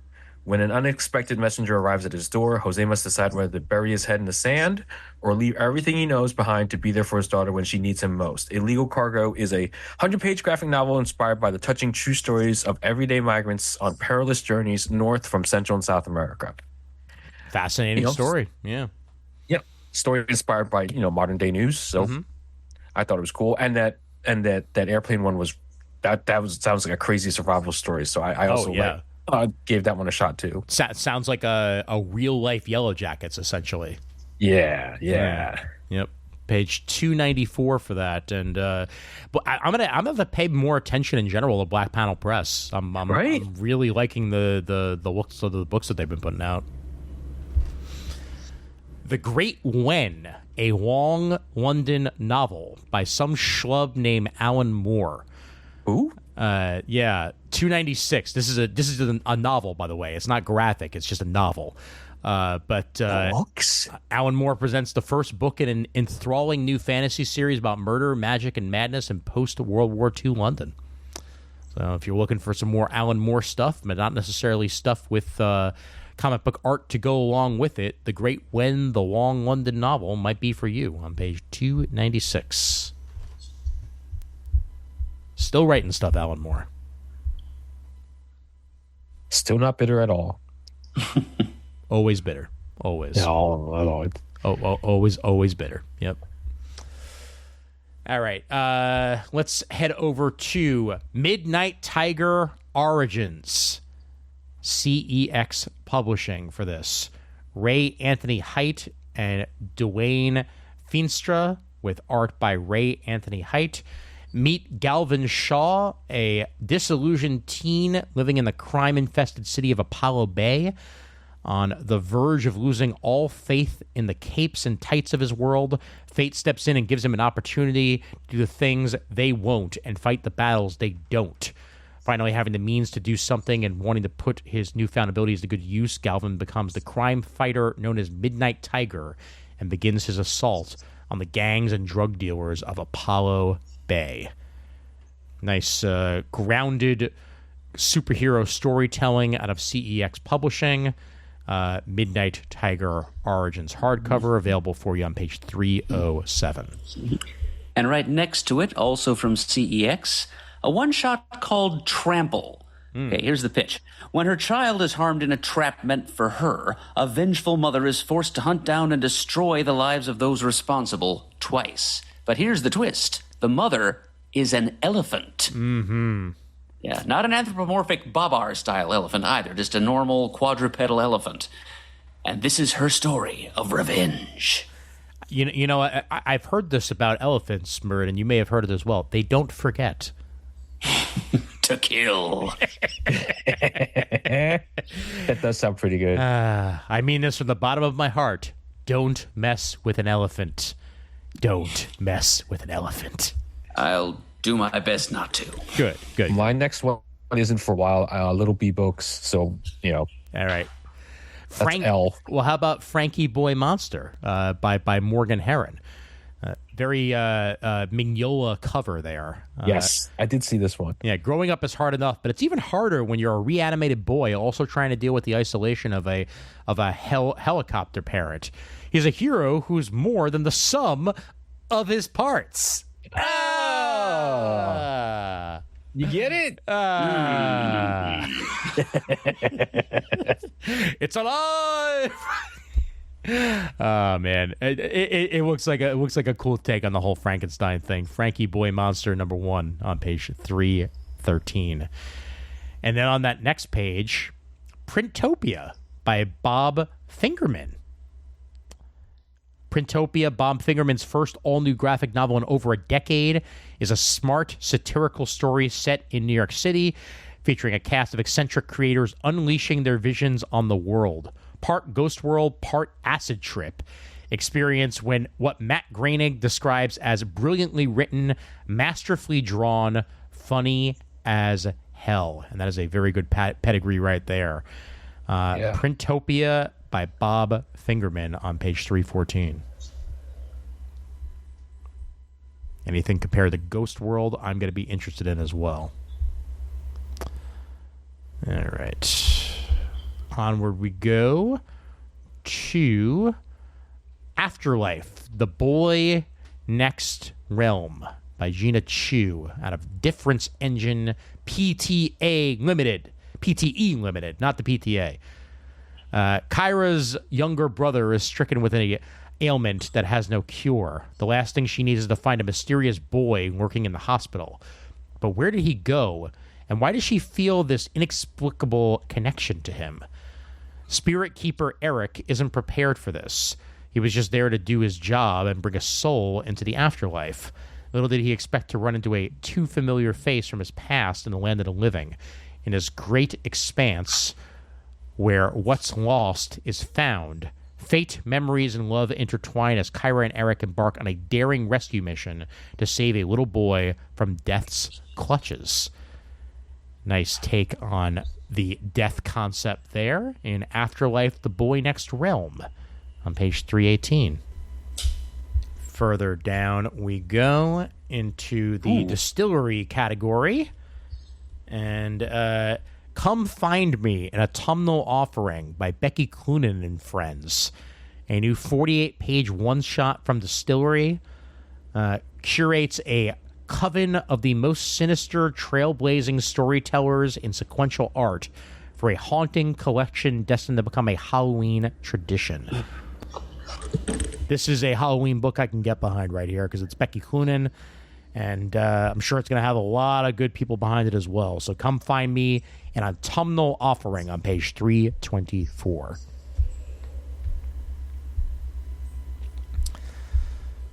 Some other Distillery stuff is mostly already in action, so I will mention the mass market version of White Boat by Francesco Francavilla.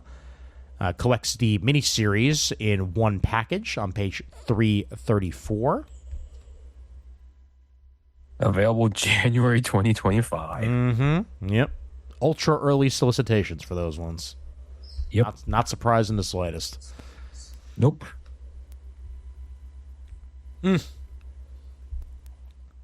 Carl Barks, Paintings and Drawings.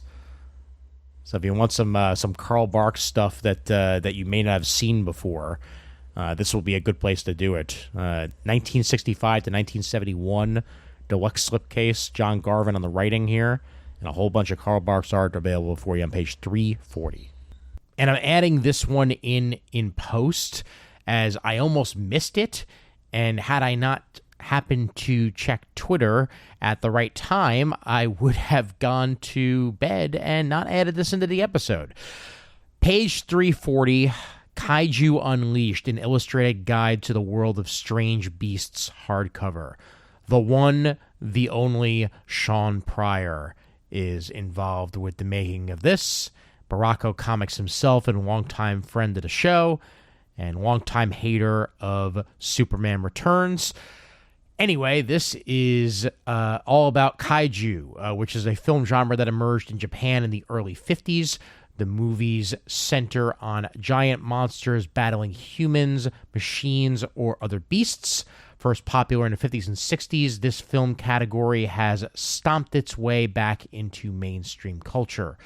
This comprehensive guide features a thorough discussion of monster movies, insight into how kaiju has impacted international films, stunning movie posters and film stills, plus fan-made tributes to some of the kaiju classics, and more.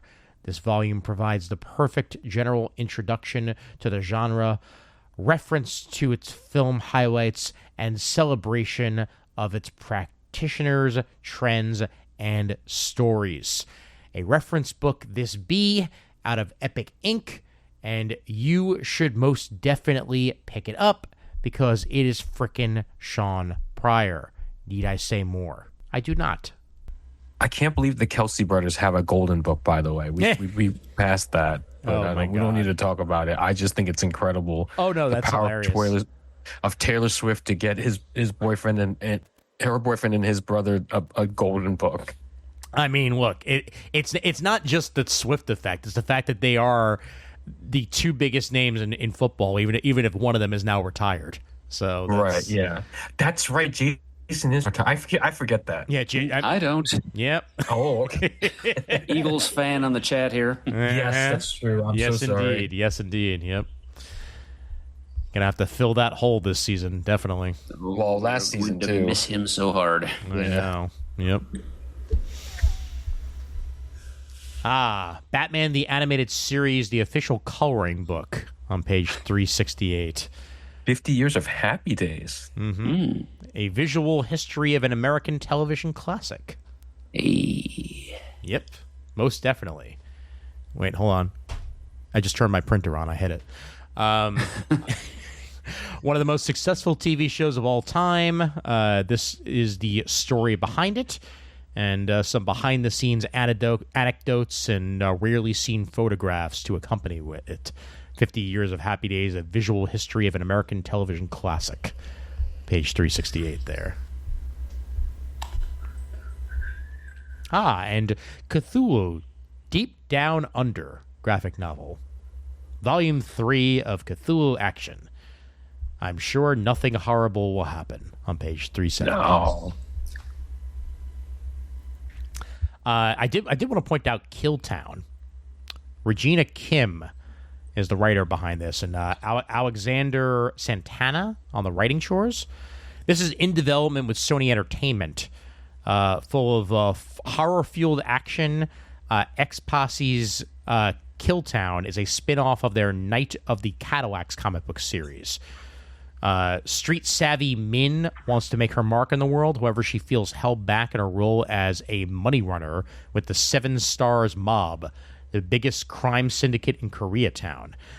When Min takes things into her own hands to usurp Vince, the notorious Seven Stars Mob boss, her plan backfires. Min is shot execution style and left for dead. And this is what happens afterwards. Killtown, page 372. Some Tarantino-level horror action going on there for sure. Sure. Yep.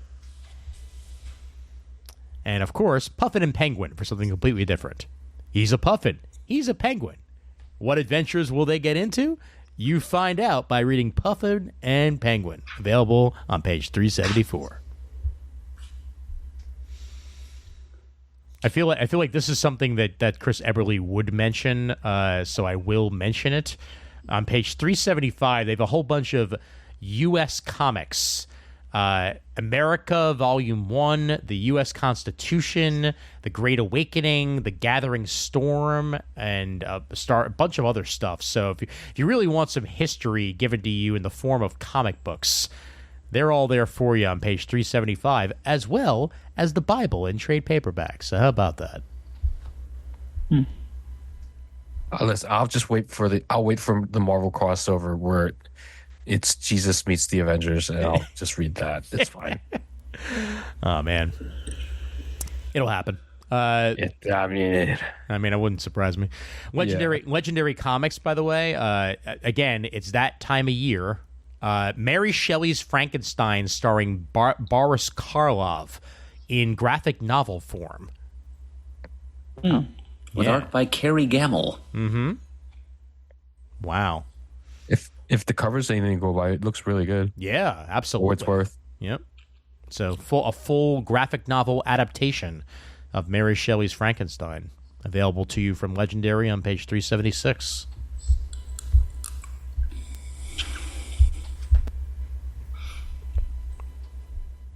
Gatchaman issue 4, for anybody who's been following that. Mr. Bunn, once again, giving us more of that on page 381.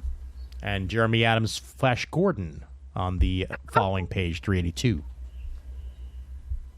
He will save every one of us. Stand for every one of us. Mm-hmm. Mr. Bunn is busy, as he has another bun in the oven, the Hexiles. Cursed by birth, united by fate. 6-issue mini here. New tale of hellish familial horror. Jameson Creel is dead. 6 of his children from 6 mothers are attending the funeral of a father they never met. Each of the children possesses a different infernal power. These powers, though, come at a terrible price. It comes with a free Frogurt. A price That's good. a price Jameson Creel has placed upon the heads of his offspring, and the demonic debtors have come to collect. Fascinating concept here for a horror book. Again, sounds very Twilight Zone, but also sounds like a little bit in Umbrella Academy while we're at it. Yep. The Hexiles 6-issue miniseries, 384. Murder Kingdom. Yep. Seems like a dark, like a twisted version of a fairy tale story. It's by Fred Van Lente too. Yes, it is. Talk about another guy who has a lot doing this month. Yeah, seriously. Art by Chris Panda. Once upon a time, in a strange land called Florida, a masked psycho starts murdering cast members of the Storybook Kingdom theme park in ways identical to the gory original Grimm's fairy tales. Princess turned detective Tanith is the only person who can unmask the killer before she and her friends are all dying unhappily ever after. Yeah, I think I'm going to read this. It looks interesting. Yeah. It's by Van Lente. Yeah, I trust Van Lente. And it's not like I wasn't just at Disney, so this is just like extra Right. extra up my The alley right book right at the now. right time. You're damn right. Yep. Page 385 for that. All right. Let's get further down. A reminder that Kosher Mafia exists, and I'll be reading that in trade. Page 390. What do you mean? You should be getting the single issues. Hey. You gotta get them for your mother. So get the lean. All right. Night of the Slashers. Kevin Scott, Paul Fry. Hill Creek is a lovely place to visit, except the one night of the year its citizens transform into bloodthirsty maniacs. Can I guess that it's probably the 31st? Of course, that's the very night Laura's bus breaks down, stranding the disillusioned teen and her classmates in a secluded town. Secrets uncovered, terror at every turn. Will anyone survive the night? Maybe Probably not. not. Maybe not. Yeah. No. Page 394 for that. Night of the Slashers. Oh, this is my next one. Yes. Day of the Dead Girl #1. Death is never the end of the story. Coroner Sam Castillo will learn this the hard way when a supernatural serial killer targets her hometown just as she moves back. A skeptical woman of science, Sam butts heads with her spiritual mother, Anna, a leader of a witch coven specializing in brujeria. But when the coven's brujas start turning up murdered, Sam and Anna must work together to find a killer and save the town's Day of the Dead festival from turning into an occult bloodbath, as if sharing a bathroom with her mom wasn't hard enough.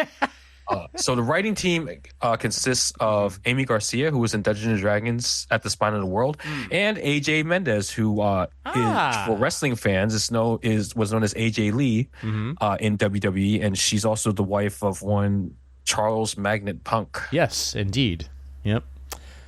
And the concept kind of reminds me a little bit of iZombie, to be honest with you. A bit, Yeah. except with the little except you split Liv up, and she's only her mom is the spooky part, and then she's the medical examiner part. Exactly. Yeah. But Yeah.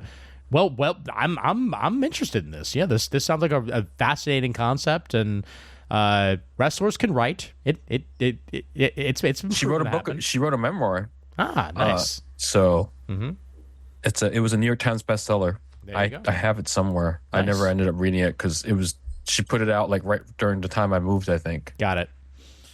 Well, Day of the Dead Girl #1, as a reminder, on page 395, is worth checking out. Death comes for the toy maker. Oh, it's so much death. This volume. So much, really. so Just- much death, man. We get it. It's Halloween. We get it. Just like I also don't know why I want to give this one a Jewish accent, but I'm gonna fight the urge. Every year, the holiday gift giver visits children all over the world on a special night, but Gil's immortality comes at a cost. Forced to do the work of death, carrying a list of ready-to-harvest souls alongside his naughty and nice list, Gil gives toys and takes souls all in one night.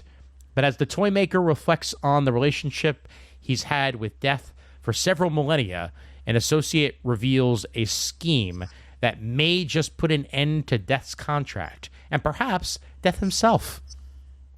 Interesting concept and a take on the Santa Claus myth. Death comes for the toy maker. Page 397. Here's a nice train for you, Timmy, and for your father, I bring oblivion. I mean, it's what he asked for. I mean, yeah, It's only fair. you be careful what you ask for, right? Yeah. Jeffrey Brown has the most relevant book for parents. Kids Are Still Weird, and More Observations from Parenthood, from Jeffrey Brown. And ain't that the truth? Astute. Ain't that the truth? Page 401 for that. Skin police, they're coming. All right, fine. Jordan Thomas, Daniel Getty. In the year 2142, fertility levels around the globe plummeted and a black market for illegal clone babies emerged. Love that copy there. Illegal clone babies. It sounds like a band. Millions of parents use their own genetic material to welcome these new children, only realizing the horrific consequences far too late. At some point in their life cycle, 3 in 4 of these genetic duplicates transformed into psychologically unstable killing machines known as dupes. Oh, so it's multiple man. Okay. Yeah, Great. It's Madrox. Fortunately, the United Nations of Europe has decided to take an active role in containing the growing threat. Their specialized task force has taken up the unenviable task of hunting dupes before their violence can spread. To the government, they're the Duplicate Identification and Capture Division. To everyone else, they're the Skin Police. The worst part of the job? It's always the one you least suspect. This could be a movie. It's the concept's a lot of fun. Yeah. I could easily see that becoming a movie at some point. Skin Police. Damn detailed artwork. Yeah. Wow. Man. See, this is the problem with getting your previews a month after it's valid and relying on DCBS. I don't get to see a lot of this stuff. Yeah. Because sometimes the covers don't post till like way later in the month. Well, what about the Nacellaverse and Sectars? Number 1 of 3 by Dennis Culver.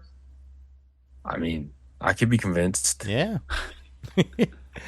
Millennia passed on the distant planet Symbion. That's a good name for a planet.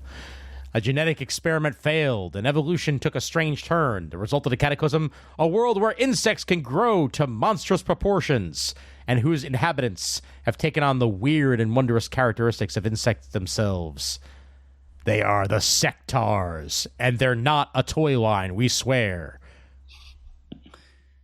Okay, maybe they are. Maybe they are. Maybe they were. Maybe they were a classic 80s toy line. Page 408 for that. For anybody who's looking for a toy line that you probably forgot existed, it exists. And they have a comic about it. It's pending the revival any day now. That is true. I like this Dwellings in All Hallows Eve special as well. Nice old school artwork go along with it. Very Nickelodeon. Oh, yeah. Very Harvey comics. Yep. Yeah, it looks just cute and terrifying all at once. And I'm just waiting for there to be a good paperback collection of all this stuff, because I really like Jay Stevens' work, and this is something I'd like to own. Absolutely. Yeah. Page 409 for that Dwellings All Hallow Eve special. They did an Old Man Logan with Rick and Morty. Oh boy. Alex Firer and Fred C. Stressing bring us Rick and Morty Final Weeks, Old Man Morty #1. Oh boy. Page 410. I'm sure nothing will be absolutely insane in that one. Or everything, It's possible. Jeremy Lambert, The Night Mother. Endless night befalls a sleepy seaside town, leaving it to young Madeline Tuck to save her community from a threat known only as the Night Mother. Once again, all ages material here on page 414 with some absolutely gorgeous artwork. Page 417. Whenever you use the subway letters for your general like typeface, I'm in. And it's ODB. Also, well, part of me wants to go, well, actually, those aren't the correct colors, but the thing is, two of them would be the same color, so I get why they did what they did. Yeah, it's like how Yankee Stadium, even though the D and the D train is not blue, when they do the Great City Subway race, all of a sudden you the D have train is to. blue. Yeah, yep. You do two orange ones. That doesn't make any sense. Yeah, and this is an homage to Old Dirty Bastard himself. Reimagines New York City's 5 boroughs through the eyes of the Maverick MC and Wu-Tang Clan co-founder. ODB, Oddities, Discord, and B-Sides. Lyrical Ruckus in the City. Page 417. Take your comics seriously. My Lights. Actually, I've been thinking about My Lights. Yeah. My Lights, baby. My Lights. Yeah. All right, let's get a little bit further on here and see if we have anything before tomorrow's. So, you know what? I don't want to talk about it because it's bizarre to me, but it's fine. What? The fact that Penthouse Comics is back, and also the fact that one of the major covers is a Twitch streamer is wild to me. Real? Oh God, you're right. Jesus. Yeah, I saw that in a DCBS series. I was like, what? Because the last 3 covers are of a Twitch streamer named Amaranth, and I know she exists because I've been watching Twitch since like the pandemic. Mm-hmm. So, dear Penthouse Comics, you'll never believe what happened to me. Yes, actual stories. Sure. Okay. Let's talk about something less skeevy. And now for something different. How about we talk about Noodle and Bao? Yes, that was on my list too. There you go. Yep. Go ahead, Ralph. Take it. Okay, here we go. Let me see. It's on page 426 of the previous catalog. All about Momo. Momo has lived in Town 99 her entire life. She knows all its quirks and rhythms, the best places to buy fruit, practice Tai Chi in the park, and most of all, get the best meal, Noodle and Bao, run by Momo's best friend, Bao, and their ama, Noodle. But Town 99 is changing. Rent is becoming unaffordable. God, this is coming too close to home for Momo and her parents. And even Noodle and Bao has been edged out of its storefront, which was just recently bought out by a new business venture, Fansei Cafe.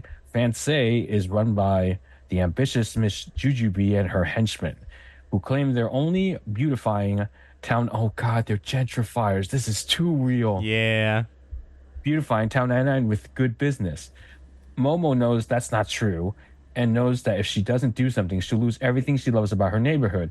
From undercover recon to a cook-off proposal, protest signs to petitions, Momo and Bao are on a mission to protect Town 99. Will they succeed before it's too late? In real life, no. But in this, maybe. Perhaps. We'll see. Well, hopefully, it's a pretty cool concept, and I really like the look and style of it. So 426 for Noodle and Bao, the graphic novel.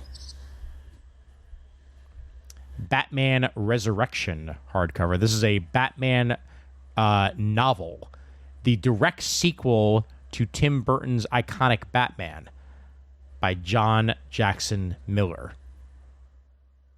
Fascinating to me that this exists. Isn't Batman 89 kind of like the I mean, sequel? yes, it is. So this is, I guess this is Random House's version of it. Okay, just throwing it out there. There is a sequel. It exists. I know.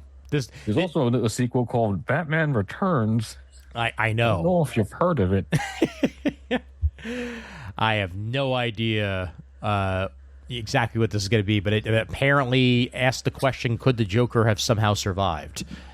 So we'll find that out in this hardcover novel, Batman Resurrection, out of Random House Worlds on page 427. Oh, real quick, I missed one. It's too far away. It's way too far away. It's Little B Books. Yeah. It's an L. I'm just gonna read it's called Off Menu. It's a graphic novel. I'm just gonna read the description. Mm-hmm. At 17, Soup is at a crossroads, eager to make her mark on the world, yet reluctant to leave the restaurant she calls home. the place where she was found as a baby, the place where she grew up, the place where she learned to cook. It's only when her elven boss snaps at her that she begins to see his pattern of abuse, starting in the kitchen, extending all across town. Something's got to give. And the answer is simple: a cooking competition for the restaurant. If Soup wins, she'll claim the business and protect her village from destructive expansion. But if she loses, she'll have to leave her home and stand by as the food community she loves is razed to the ground. With friends and chosen family rallying around her, Soup has a chance to win. Yet everyone knows villains don't fight fair, and this restaurateur is not going to give up his throne so easily. And that's on 376. There's Yes, a it is. cover and a hardcover by Little B. It's from Little B Books. Off menu by Oliver Gerlason and art by Kelsey Joe Silva. I think it's Oliver Gerlach. Gerlach. I can't. My eyes are like blurring. Oh no, I get you. Yeah, but Yeah. that sounds right up our alley, considering the Bow book that we literally just talked about. So Yes, that's why I brought it up to mind because I've got like 12 books I put down. Oh yeah, and this is what happens when I do an episode and I'm already tired. Is I wind up skipping over things that I actually really wanted to mention. And this one's also getting inserted in post, page 448. Nothing Special, Volume 2, Concerning Wings, graphic novel by one of my favorite people, Katie Cook. This is the second volume in her Nothing Special collections. This is all available on Webtoons, but if you want it in a fancy schmancy softcover edition, this is the way to get it.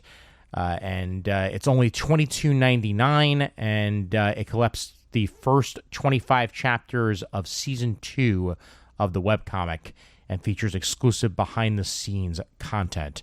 So if you checked out Volume 1 of Nothing Special and want to continue to check it out, 10 Speed Press has you covered this month on page 448 of the catalog. Murray, do you have anything before tomorrow's? No. Okay. Well, then guess what? Here we are with Alter Ego issue 191 and something that you're probably going to be interested in. Oh, yeah, vaguely. Yeah. Yeah, it's one of those issues of Alter Ego that's given over to the Fawcett Collectors of America, and thus the Macroboy Captain Marvel Jr. cover. And the topic of, or main topic of this issue is the connection between Cap Jr. and Elvis. Because that Baz Luhrmann Elvis biopic we got a little while ago spent an impressive amount of time talking about Elvis's love for Cap Jr. and the Rock of Eternity is kind of a metaphor for the things going on in his own life and his attitudes. And I guess we're going to explore that a little more thoroughly and prosaically in Alter Ego number 191, plus other Fawcett-related things. Excellent. Yeah, I'm curious about it myself, quite frankly, because I know he does have a fondness for Captain Marvel Jr. and would love to know a little bit more about that. So The Kirby Collector has some interesting stuff too. yes, indeed. Yep. Right underneath that, Jack Kirby Collector issue 92. There's a never published 1973 San Diego con panel with Jack discussing DC's coloring with Neil Adams, newly discovered strips that Jack ghosted for other syndicated artists, including Frank Giacola on Johnny Reb and Billy Yank. Unused newspaper strip concepts, collages, a never reprinted Simon and Kirby headline comics tale. Wow. There's a lot there. That's a lot of interesting stuff. Not to mention a Jimmy Olsen and Newsboy Legion pencil art gallery. Wow. Yeah. Okay. Very cool. Very cool indeed. Yep, that's Jack Kirby Collector issue 92 there on page 449. And I believe... you know what? Before we get there, The Life and Art of Dave Cockrum available for you on page 450. Yep. So if you want to know more about Cockrum, one of the most important creators in the history of comics, this is available to you, and this is limited to 500 copies, at least the limited hardcover is. But there is also a softcover edition that will be more readily available all about his rise in the industry and his life in the industry. So, The Life and Art of Dave Cockrum on page 450. All right.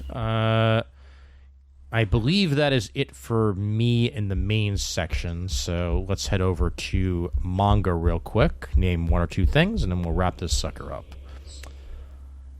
Manga Biographies, Charles M. Schulz, on page 469. A full manga biography of Charles Schulz by Yuzuru Kiku. Going into his entire life here. And this entire series explores the fascinating lives of legendary figures who accomplished extraordinary feats, all told through the fantastic lens of Japanese manga storytelling. And this one, obviously, focusing on Charles Schulz on page 469. And I'll try to find one more thing of interest. I think you just passed a good one there, Ian. Ooh. Where are we at? Unfortunately, I can't be sure of the page number. Keep on scrolling. Scroll back. Yeah, upwards. There we go. Right, there we go. There it is. Yep. From Viz, Spider-Man Octogirl. For you lovers of the superior Spider-Man out there, this is kind of a what-if story, asking the question, what if instead of transferring his mind into Peter Parker's body, Otto Octavius somehow ended up in the body of a Japanese schoolgirl? And hilarity ensues. This is on page 473. Yep. Wow. Hideyuki Furuhashi and Betancourt on the writing and artwork chores here. This is a fantastic concept, and I love it. I love it to pieces. That's terrific. Oh, my God. There was something else. Here we are. Studio Ghibli Architecture and Animation. On 376. Dazzling animated worlds, A Spirited Away, Princess Mononoke, Nausicaa, Valley of the Wind, and more. All available here in the architecture that inspired it and architecture that was created for it, essentially. Ghibli art? Yep. Abid. Yeah. Okay. Absolutely. And that's available Maybe not, to you on 476. maybe not immediately, but I'm going to get that book eventually to look at. Yep. Definitely the case. All right, gentlemen, I think I'm going to call it. And do we have anything in the non-comic book world? Any toy toys stuff? or whatnot? I don't remember seeing anything that really grabbed my eye. All right. Yeah, I'm not going to have us actually look at it, but there's a whole multi-page section of spooky swag for Halloween starting on page M35 of that catalog. So, all right. You're looking for some monster plushies and pins and that kind of thing. There's a whole... Yep. Oh, yeah. Wow. even some Hot Wheels, even some Hot Wheels Halloween die casts while we're at it on M36. Yowzes. Yep. Play-Doh, Monster Collector Series, whole bunch of stuff. So, yep. It's Halloween in October, folks. That much is definitely a given. All right. I think both shots. So, job well done all around, gentlemen, for getting through it. And hey, there's my face. Ha! There you are. He's been here the entire time. And we are happy to present this to you guys with at least a couple of days left in the month. And I hope you appreciate the fact that I will be putting this out with probably not that much editing to ensure that this gets out by the end of this week. But either way, thank you guys for enjoying and for sticking with us, as usual. All righty. Let's get this party started for the finale here. Before we do, Raph, you wanna pimp your wares real quick? Yeah, I'm found on every single social media thing that I'm on. Raph does stuff. I do stream. I haven't streamed in a few weeks. I streamed actually this past Saturday doing my DCBS orders so I could study for this episode. Nice. So I plan on streaming Wednesdays, I think. And Saturdays will be like my day to actually like do things for myself. So Wednesdays, twitch.tv/Raph does stuff, Twitter, Facebook, Instagram, Blue Sky, whatever. I Raph does stuff. TikTok. I occasionally make TikTok videos, but I don't really do that. Fair enough. I finally got myself a TikTok and I haven't used it once. Good for you. Yeah. So. Don't. Yeah, Don't. I know. I'm not It's expecting just a time to. sink. Yeah, exactly. And a reminder out there once again, if you are listening to this and it's this weekend, I will be at Anime NYC. Feel free to stop me if you see me and say hello to me, and that's about it. Fully expect a rundown of that either in extra point form or diary form in the not too distant future, and this will probably be one of the ones that I release to everybody on the feed, not just to the Patreon, as it's going to be a lot of stuff because I'll talk about my time at Hollywood Studios after hours and all that other fun stuff. So I'll make sure to throw that in there as well.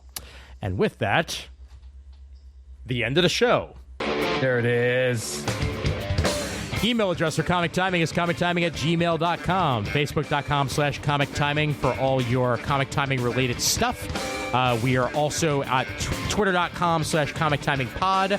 We are Comic Timing on Blue Sky, Comic Timing Podcast on Instagram, Comic Timing Podcast on YouTube, where you can find this whole episode with our faces and the PDFs and all that jazz for you to follow along with and whatnot. We really do appreciate that, and a bunch of other stuff available there too.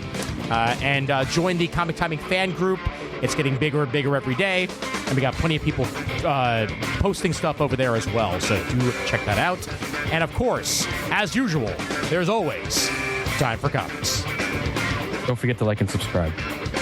Don't forget to like and subscribe.